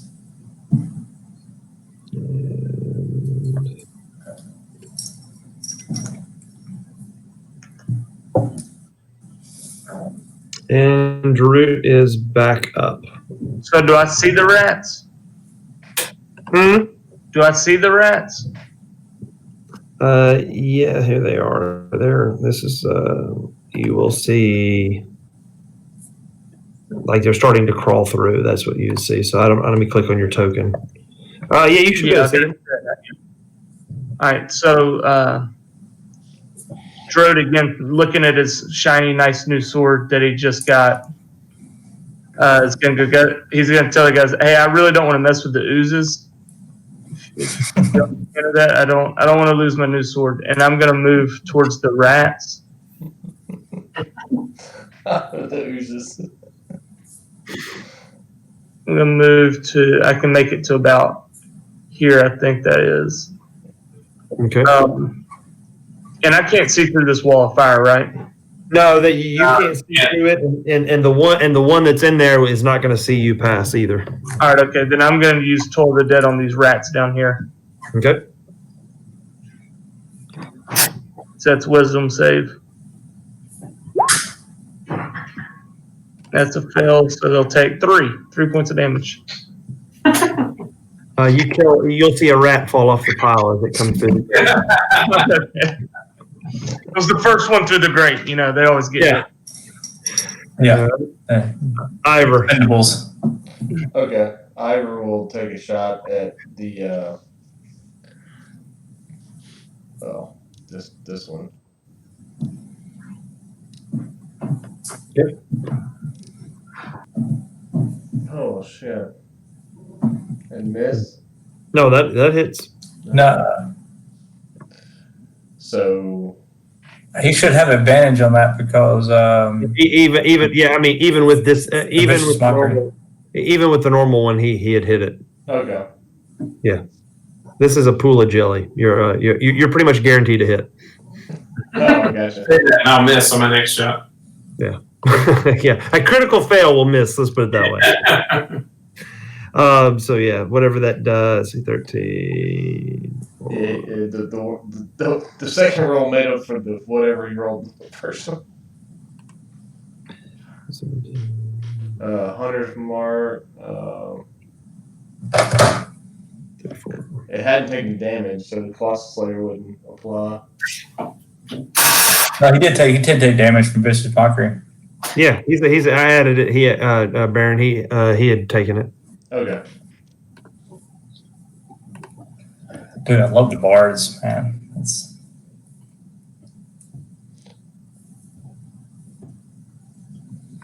All right. The swarm. It has a little bit better movement speed. So it's going to pile. Yeah, you'll just see wave upon wave of these things kind of come through this grate to the south as it kind of they fumble upon and roll over on themselves. What do I not have? There we go. 10, 20. So they will continue to pile and swarm at Drut's feet as this almost tsunami wave of rats kind of tries to climb on him and bite.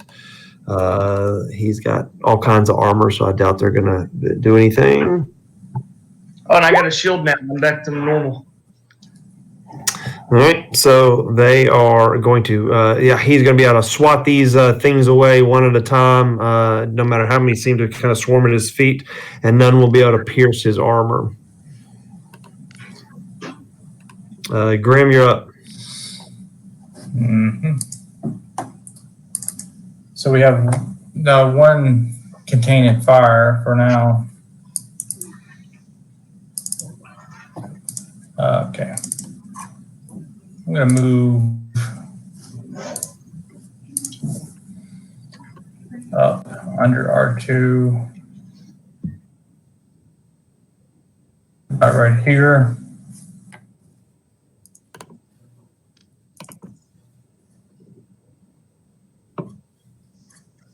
And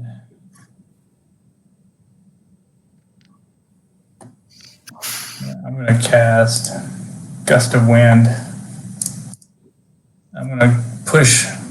I want to do it in like this direction. I want to try to push it that way. Right. I don't have anything for it, but he's got to make a, let me see. Strength save.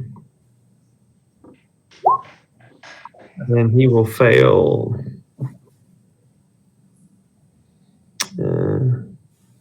15 feet away, so he will be. That's funny. Your pushing distance is more than his movement in distance. I'm aware of that. You will almost push him back up into the pipe. Worked out well. Bonus action. I'm going to turn and try to push that swarm of rats away from Darut. All right.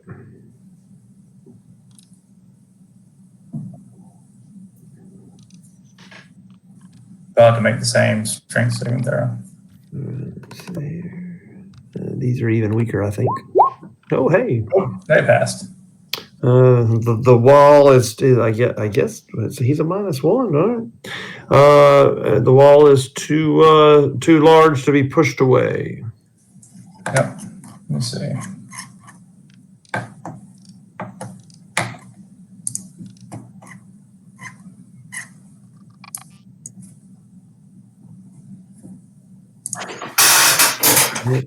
You gonna stay put?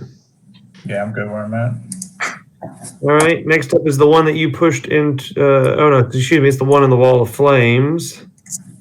And it would not have seen Drute or Grim walk by, so it's going to continue its slow sludge toward where it saw its threat, and it will take damage as it passes through this wall with all 10 feet, monstrous 10 feet of movement. So it technically hit 2 walls, right, in that one turn? Mm-hmm, correct. So the first wall did 22 points of damage. Oh, no, he has to make a dex save, I guess, for both walls. He is. Well, he's not. I doubt he's going to pass this one. He's -2. All right, he failed the first wall, so that's 22. And what? Second wall. All right, so 9 plus 13 is 22. 23 for the second wall. all right.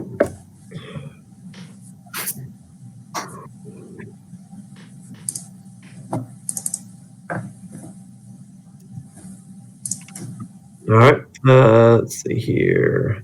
Next is Jack. Mm-hmm.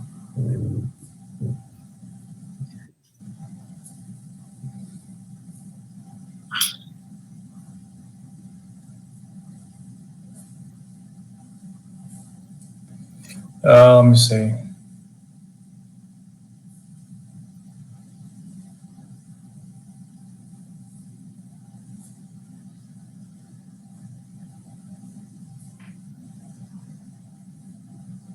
That's not gonna work because there's fire behind him. All right, I'm gonna cast Hideous Laughter on him. This is the one that's closest to you, right? Yes, the one that's closest to everyone. I don't know why I looked at it too closely. I wasn't looking at the component part. I was just thinking I thought it said tiny farts.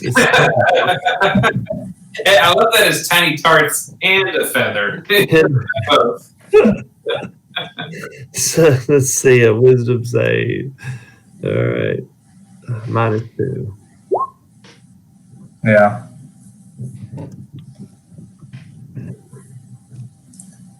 All right, so it is. I mean, it was already a lurching blob of syrup, but now that syrup is prone. Yeah. Yeah. He's unable to stand for. Yeah, it's you basically flattened it into a gelatinous disc on the ground. It's concentration for 1 minute, so he's laughing. He thinks this is hilarious. But he does get to re-roll that, I believe. No, he doesn't. Never mind. This is the one where the intelligence score is 4 or more. Oh, it is. All right, let me see what his is. Intelligence is a 2, and he's -4. Oh, so it's not affected. Yeah, so I'll take that off. I did not realize that. I didn't see that in the description, so. Yeah, the creature has an intelligence score of 4 or less. That isn't infected. Oh, it's at the very end. See, that's what happens. That's what always gets me on standardized tests. I don't read the question all the way through. Okay, good to know. All right. So, is he going to move any? No, he's fine. He's got some cushion. Carrot? All right. Yeah. So I see the one right in front of me. It's taking damage. It's still sitting in the fire. So I'll just add, insult to injury and the fire bolt. 7 plus 9, 16 to hit. Yeah. A whopping 5 more points of damage. Okay. As you do that, you'll notice that you've singed off a portion of the jelly that's kind of just evaporated and fallen to go. As best as you can tell, the gelatinous, semi-solid, liquid, waterish thing in front of you is not as large as it used to be. How's that?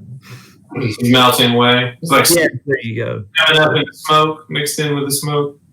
It's the jelly that melts in your mouth and not in your hand.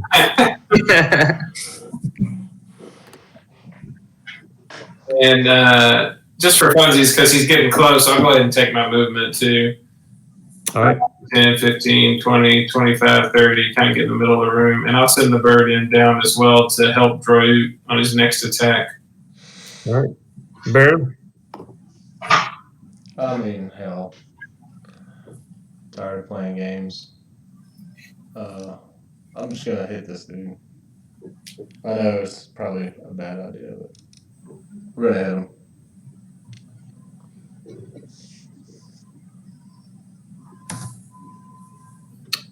All right.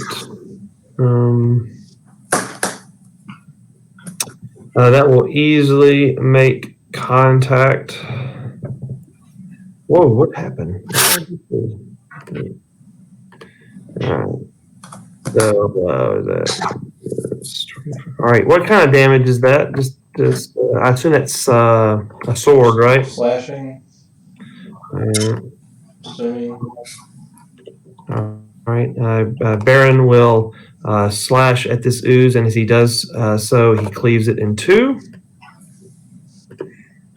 Yeah. My bad. But that's what I was gonna do. At least it didn't take your sword. Yeah, let's milk your sword like mine. So hopefully it's 8 health points also split in half. We'll see. We shall see. Let's see here. At least you can say you cut something in half. I know. I mean, I knew kind of what might happen, but it wasn't like I was not gonna hit it. Yeah, absolutely. Baron does. That's what Baron does. And let's see, roll for initiative. All right, you can take any. What else are you gonna do after that swing? I still have another attack, but I'm not gonna fucking hit it again. I'm gonna back up. So Baron will back up with this look on his face, like, whoops. Y'all deal with that shit. I think Carrot might sheathe the sword now. No, I have one more attack. Okay. I can actually use it. Cut it in half again. Yeah, I'm gonna keep multiplying these assholes. Just make 30 of them, then let Carrot fireball them all.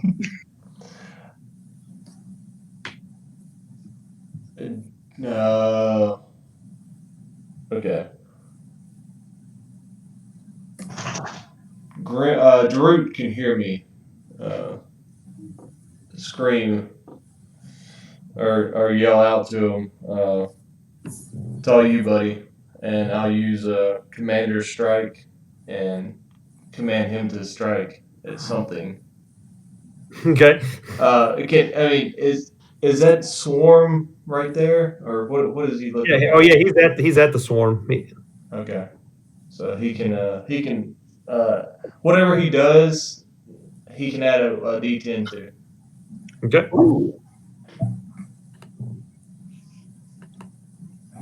So I get to take a swing? You Yep. get to do whatever you want to do and add a D10 to it.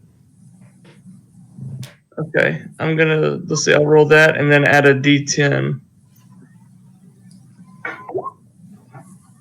Okay. 18 points of damage.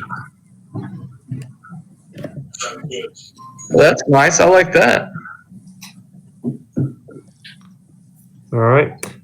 This second jelly is up. It's been pushed back almost into the pipe. If I remember reading that description right, it basically has half movement now, right? It's no longer in the wind, so it has full movement. Oh, okay. I must. He turned it as a bonus action. Yeah, I moved it as a bonus action to try to push this rat swarm away. So at the beginning of the rat swarm's turn, they will have to make a strength check to see. Gotcha. All right. So this one will be 5, 10, a whopping 10 feet. And next is that. And we'll do it in descending. Drew, you're up. All right, I'm gonna try something new. I'm going to use Booming Blade and strike with my sword with Booming Blade. Oh, critical fail! You gotta be kidding me. That will be a miss. That's unfortunate. The jelly that can't be missed on has actually been missed. All right, then I'm just gonna slide over. It's about right here, and ready my shield. All right. Ivor's up.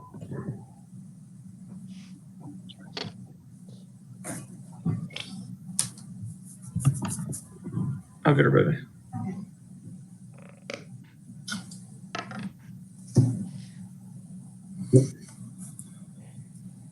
Ivor's up, Baron.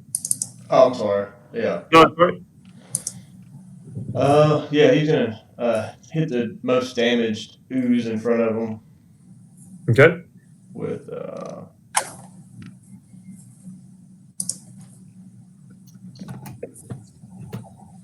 I guess not very much.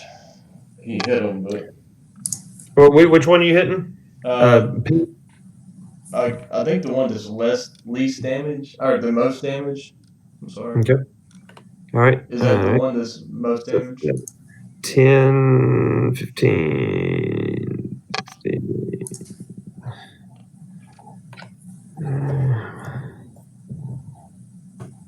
All right. You have whittled this thing down to it's basically almost a bucket full of silly putty. We'll do it again. It's actually the best roll of the night for him. And with that one, that last arrow will you'll see this kind of sludgeous thing in front of you kind of quiver and kind of flop to the ground and then just kind of melt away, soaking up into the trash. Cool.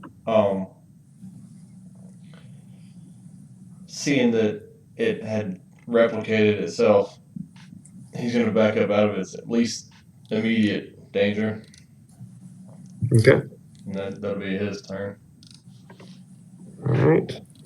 So it'll be that one up next. And it's going to use its 5, 10 monstrous movement speed. And it will say hello to the bard the only way it knows how. Oh boy. Oh, yes. All right. So Jack. No. What is Jack's hit points anyway? Okay. What is that? 26?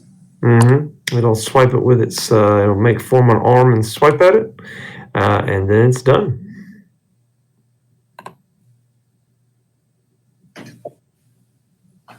Well,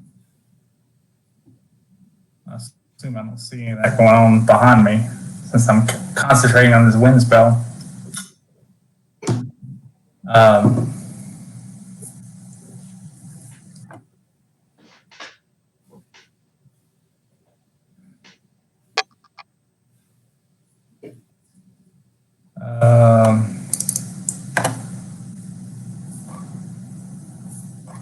Okay.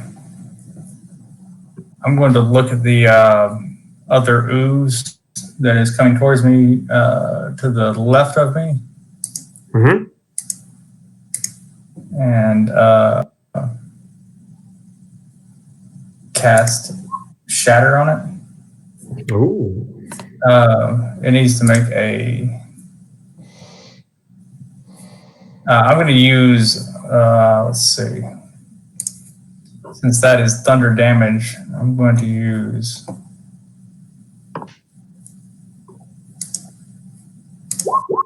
Destructive Wrath and it's going to take the full damage, which is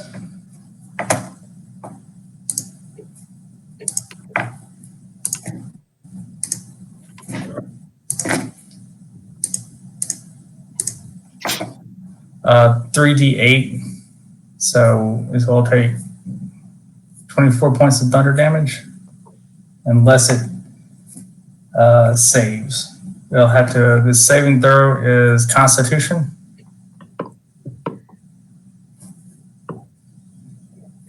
Let's see here.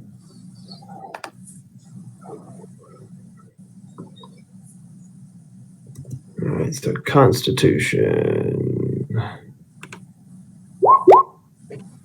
It's a fail, so I'll take 24 points of thunder damage, and it will be pushed 10 feet away from me. 10 feet away from you. So you are pushing this little bad boy almost back into the pipe again. He ain't letting that dude move. All right. You gonna hang tight there, Grim? Yeah, I'm standing right here. All right. This swarm of rats is going to continue to be swarming and crawling, trying to crawl all over Jarut. They need to make a Constitution saving throw or be pushed 15 feet away from Jarut. Oh, that's the problem right there. I was trying to select them and I couldn't. Let me move. Oh yeah.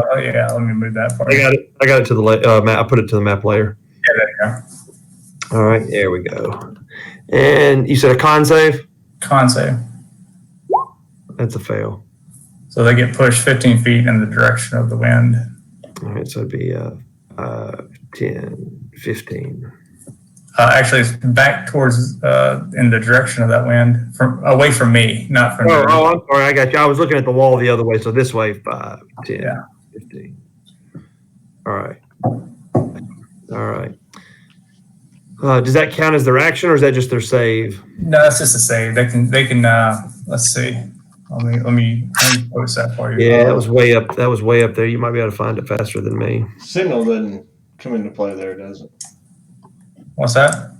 Sentinel.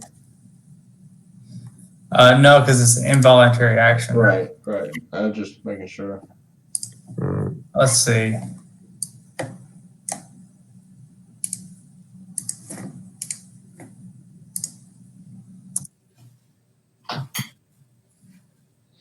So they're half movement speed is what it is. All right. So yeah, he's still in there. So it'll be half movement. And let's see, what is his movement? They can move out of it and get. So his first movement will be half. So, and then the wall will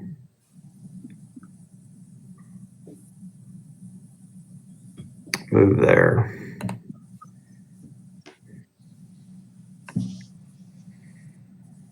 He has 30 feet of movement, so even with half, I'm trying to put him right on that square. It's weird. It's a large tab, or a large token. All right, so it has. What is it? If you hold down. So it's going to, the swarm is going to kind of envelop Brute. I don't know. You've got such. I don't know what your armor is. I assume that hits. Yeah, that hits.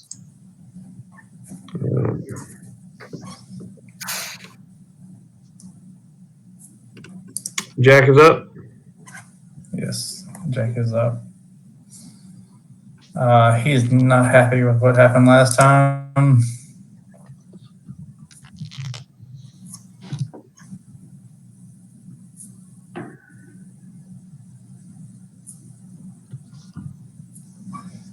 He will cast, let's see,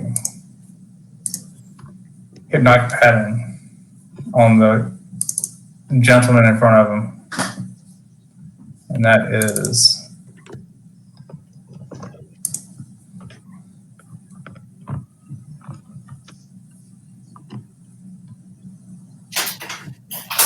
wisdom saving throw?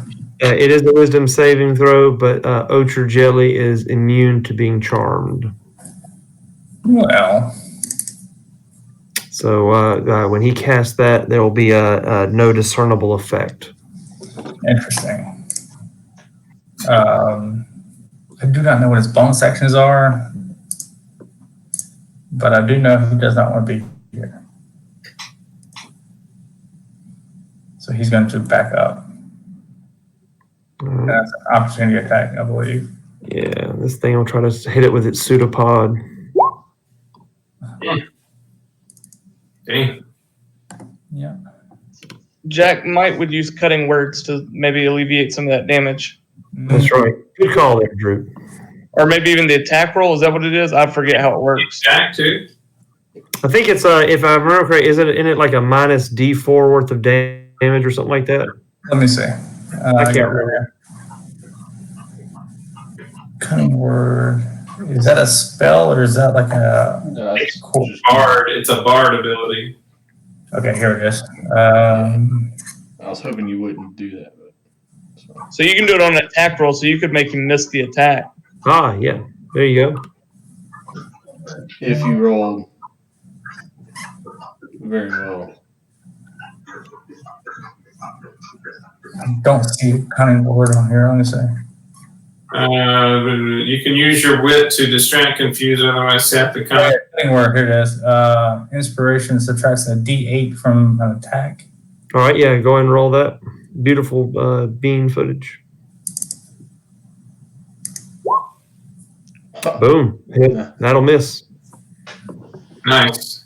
Solid work. Good call, Drew. Make one Jack. Well, I mean, it's what Jack would do. Oh, yeah, yeah. Yeah, you're right. All right. So next up is Carrot. Seeing how much read word, I'll go ahead if you want to throw just a big ring around this guy. I didn't hear anything you said.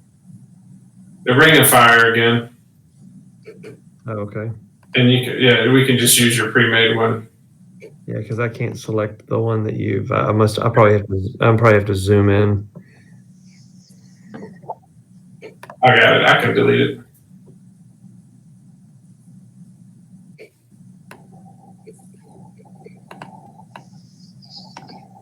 How big you want it? We'll do as big as it can be, 20 feet in diameter. Well, 10, 15, 20. So that's about that big right there. well, let's say 10. No, 20 feet. Yeah, that'll work because this thing's 10 feet wide, so it'll be in there. Yeah. And I would assume that you would want it to have to move as far as it could through that. Yeah, so it'll take damage as much as it can. Yeah. All right. So Dex save for 5d8.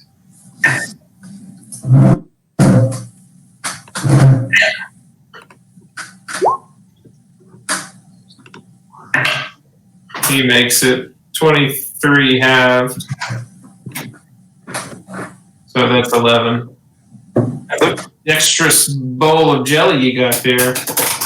It's -2. It just rolled well. So that'll be 11 points of damage for it. All right. And All right. Baron is going to look at this little mound of jelly in front of him and do what? Yeah, he's gonna understand what just happened last time and do his 1, 2, 3 as he passes Ivor. Say, shoot that bastard. And I really like that trick. yeah, Ivor's gonna take a shot at him. All right. that's really cool. That is cool. That's really neat. I like that. That'll definitely hit, and with that thing will be destroyed. Okay. Yeah, that's all I got. I could take another attack, but I couldn't give it to anyone else. So Right. we're done. This thing in the fire again is going to just it's not real bright. It's just going to try to move with its 10 feet. It's not going to make it all the way out, so it's going to stop in the firewall. Another deck save.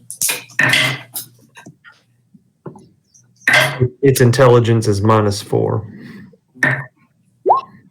Oh, see, there's your dex roll there. Well, he'll take 20 Wow. then.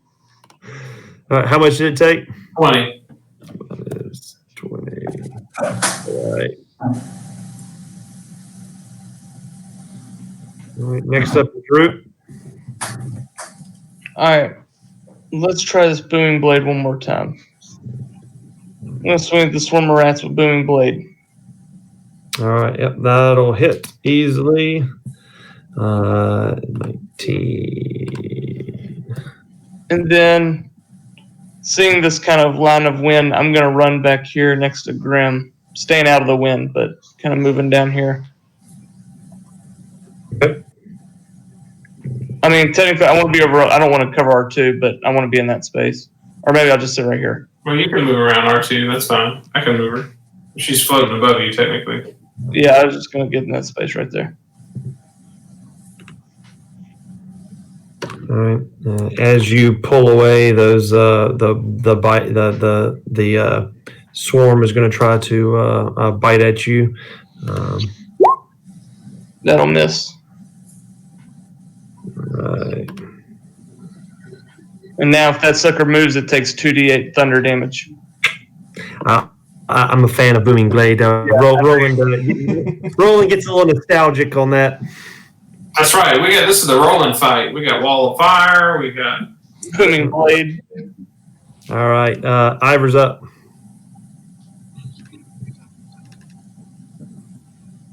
Oh, Ivor's up. Okay. He's going to move forward with a clear line of sight, I guess, on this ooze. Mm-hmm. Yeah, it's partially out of this. It's stuck in this wall of fire, but you can see a bit of it.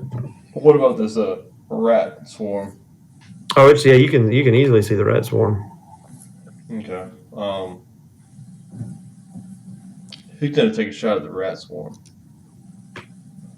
And fucking miss probably. No, it's the rats. You hit, and that's 10. 10. I wouldn't. I don't know if they've been hit yet. Yeah, they have. Oh, yeah. 15. All right. Okay. We're gonna take another one. Oh yeah. That'll hit. And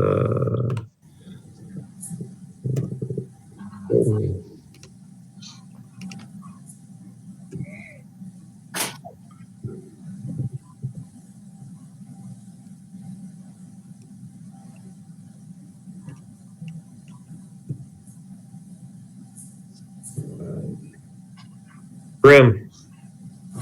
All right. What are we looking like as far as can we tell what the rat swarm versus the ooze is looking like? If you want to make a perception check. Mm-hmm.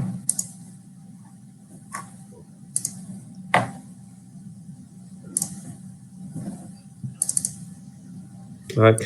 The wall of rats looks to be in a frenzy with bloodlust in their eye. The ochre jelly does not look happy to be here. Okay. I'm going to use my bonus action to move. Well, hold on a second. Let me read that description real quick. I don't want to put the fire out.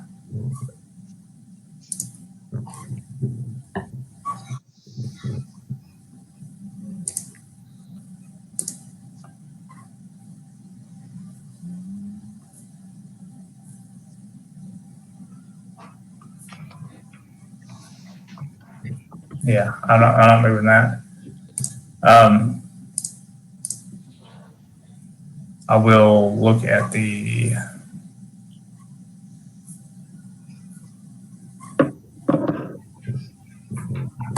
ooze.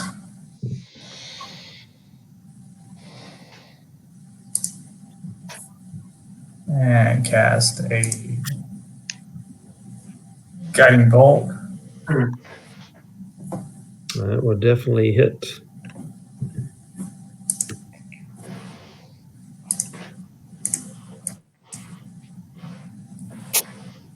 20. 20 points of radiant damage.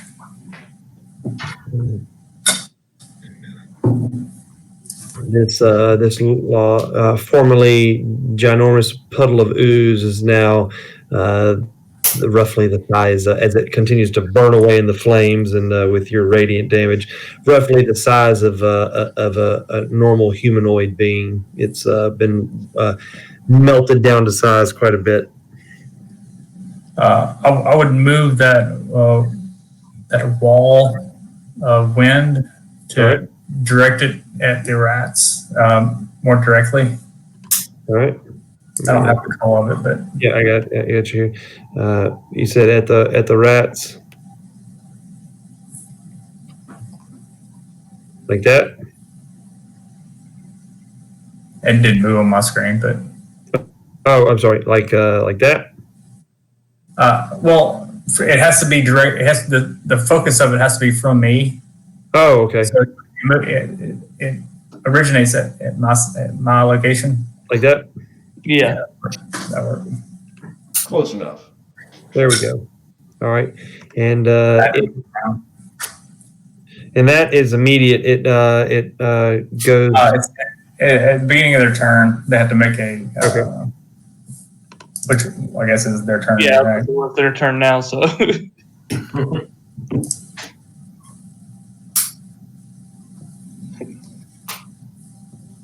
That's being a strength saving throw on ours.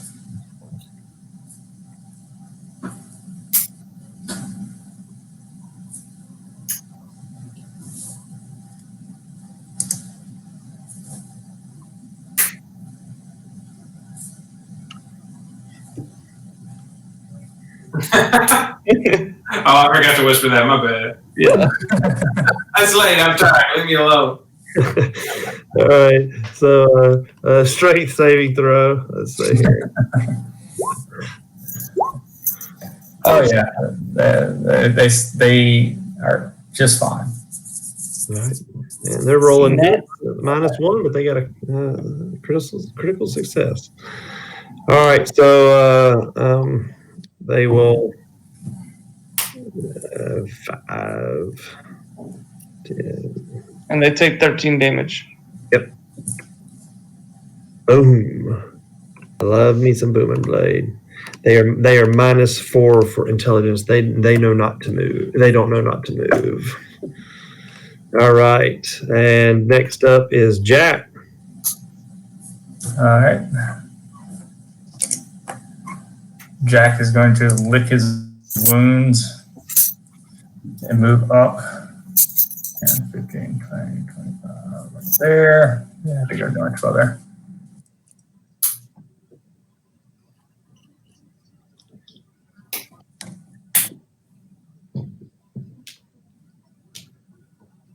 And others do on the rat swarm. His laughter. A wisdom saving throw. Okay, I did read to the last at this one, so if you don't want to use that, since you're not used to playing it, they have an Yeah, that's right. That's the one that is an intelligence, right? Yeah. So if you want to use a different one. Yeah.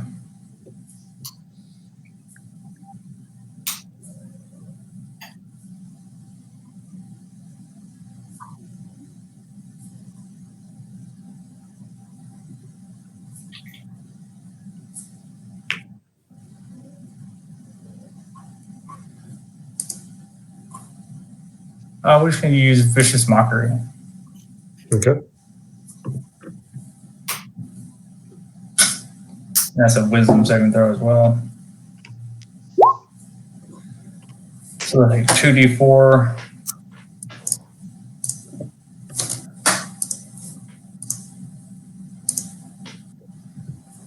4 points of psychic damage, and they're disadvantage on their next attack.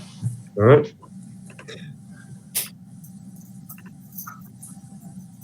Carrick, you're up. Was seeing the ooze make its way mostly through the wall. I will go ahead and drop the wall. Okay. And then replace it with a fiery explosion. Oh, that's gonna leave a mark. Yeah, good old fear ball. I get to use my fireball dice. This Oh, That didn't work. yeah. Nice. Oh, I'm throwing dice out of the tray. I don't think it matters. 12, 22, 27, only 29 points of damage. Bad roll. You will see a good portion of that thing burn away, and now you have a bucket of silly putty in front of you in size. It's like a rat sized. You're a little bigger than a sewer rat, but I mean, this is definitely not what you were facing before. It's a small child could probably dispose of it. That's the Carrick's problem right there. Are you going to move any or stay there? Yeah, I'm good. I'll hang out. All right, Baron? Okay. I'm gonna move up finally. Get in the fight, maybe. Yeah, take your time. 6. I can. As much as I hate to throw my sword, I'm gonna throw my sword. This rat swarm. Okay. That'll hit and do plenty of damage. Oh, jeez. God, log. Well, it's Great Weapons Master, so I take a hit to my. All right, so you do a tremendous amount of you will hear lots of unhappy household pets. He pulls it back and it's like a rat shish kebab. Of course, let's see. I want to see if he fails this. I got it back. Just like rats hanging off of it. He's like shaking rats. All right, are you going to take another attack? Oh yeah. I'm gonna do that again. It seemed like fun. I just don't know what I'm throwing it at. Just like a swarm of stupid things. Oh, wow. All right, that's a tremendous amount of damage. God, dog. All right. With this, this again, I used it before. This mountain wall of rats is now a small molehill of rats. Yeah, that's all I got. You hit things good. Baron hit things good. All Do right. what? The Baron hits things good. That's all he does. He hits things really good. The character turned into the pyromaniac for this sewer fight.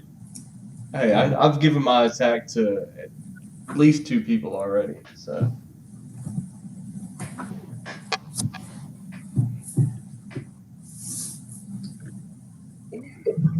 Droat is feeling very uncomfortable with how close that ooze is. I agree. All right. Next up is Droot. I'll step over here to this rat swarm. And I'm going to take 2 swings at it. Nice. Oh yeah, that's enough to demolish the swarm of rats. And then for remaining movement speed, I'm still moving away from that ooze. Going, Grim, back up, Grim. Get away from it, Grim. All right, Ivor's up. He takes a shot. Oh, he is. I'll do it for him. Yeah, we lost Brock. Let's assume that he takes a swing. I got it. Let's see here. He will.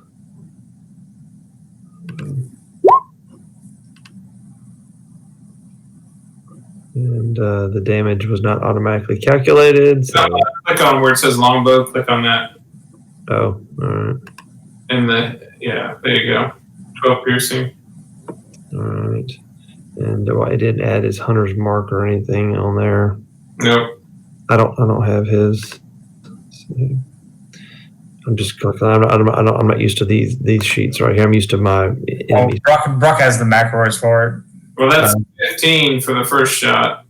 All right, let's see. Oh, well, boom, it's enough. Okay. It's enough. I was too busy in the screen. I wasn't looking at what it rolled. All right, so that is you are out of combat as he hits that last arrow and it finds its target. That thing kind of soaks into the ground, into the trash and debris on the ground, and you find yourself kind of staring at all of the dead parts of the rats and the jelly and stuff like that. Y'all will kind of go up to what little parts of the jelly's left and where these things were and where they were moving. They seem to be leaving almost bits of body parts and bones. It appears that whatever they've been enveloping and absorbing and devouring parts of whatever they've either found here or anything that's found the misfortune of coming here. You'll do a quick survey of all the decomposed things in this area. You're not going to find anything of note. This is not a place where people with money or valued possessions kind of hang out. It's mainly just a bunch of trash and decomposed body parts. Again, you will be able to verify that most of the body parts or bones appear to be, originate from younger humans or children. So this, based on what you've been told, you would figure that they have made their way at some part or time into the sewers and were dragged back here by these jellies. I'll take a few minutes and see if anybody's magic rings fell down the drain. No. No. Okay. Just checking. No. Guys, with that being said, I'm probably out. Oh, yeah, me too. I'm tired now. Yeah. That took an hour, by the way. Yeah. All right. Oh, we did it. Da-da-da-da-da-da-da-da. We did not save the children. At least we got to talk to rats today. Yeah, and kill a bunch. And kill a bunch of them. And you did some actual adventuring, though. All right. So you have again, you'll be able to take that information up to topside and report that what you believe to be the cause of some of these children not returning to the topside. Again, you'll have found that out. I'm And gonna go ask for his money back. let's see here. No, it's good. It's a joke.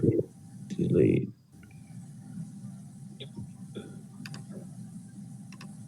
All right. So we'll handle the exit back into the city at another time, but then we'll get y'all out of there. Yeah, it was a good long session. Yeah, even if we started late. I guess we're at 4 hours right now. Oh, goodness.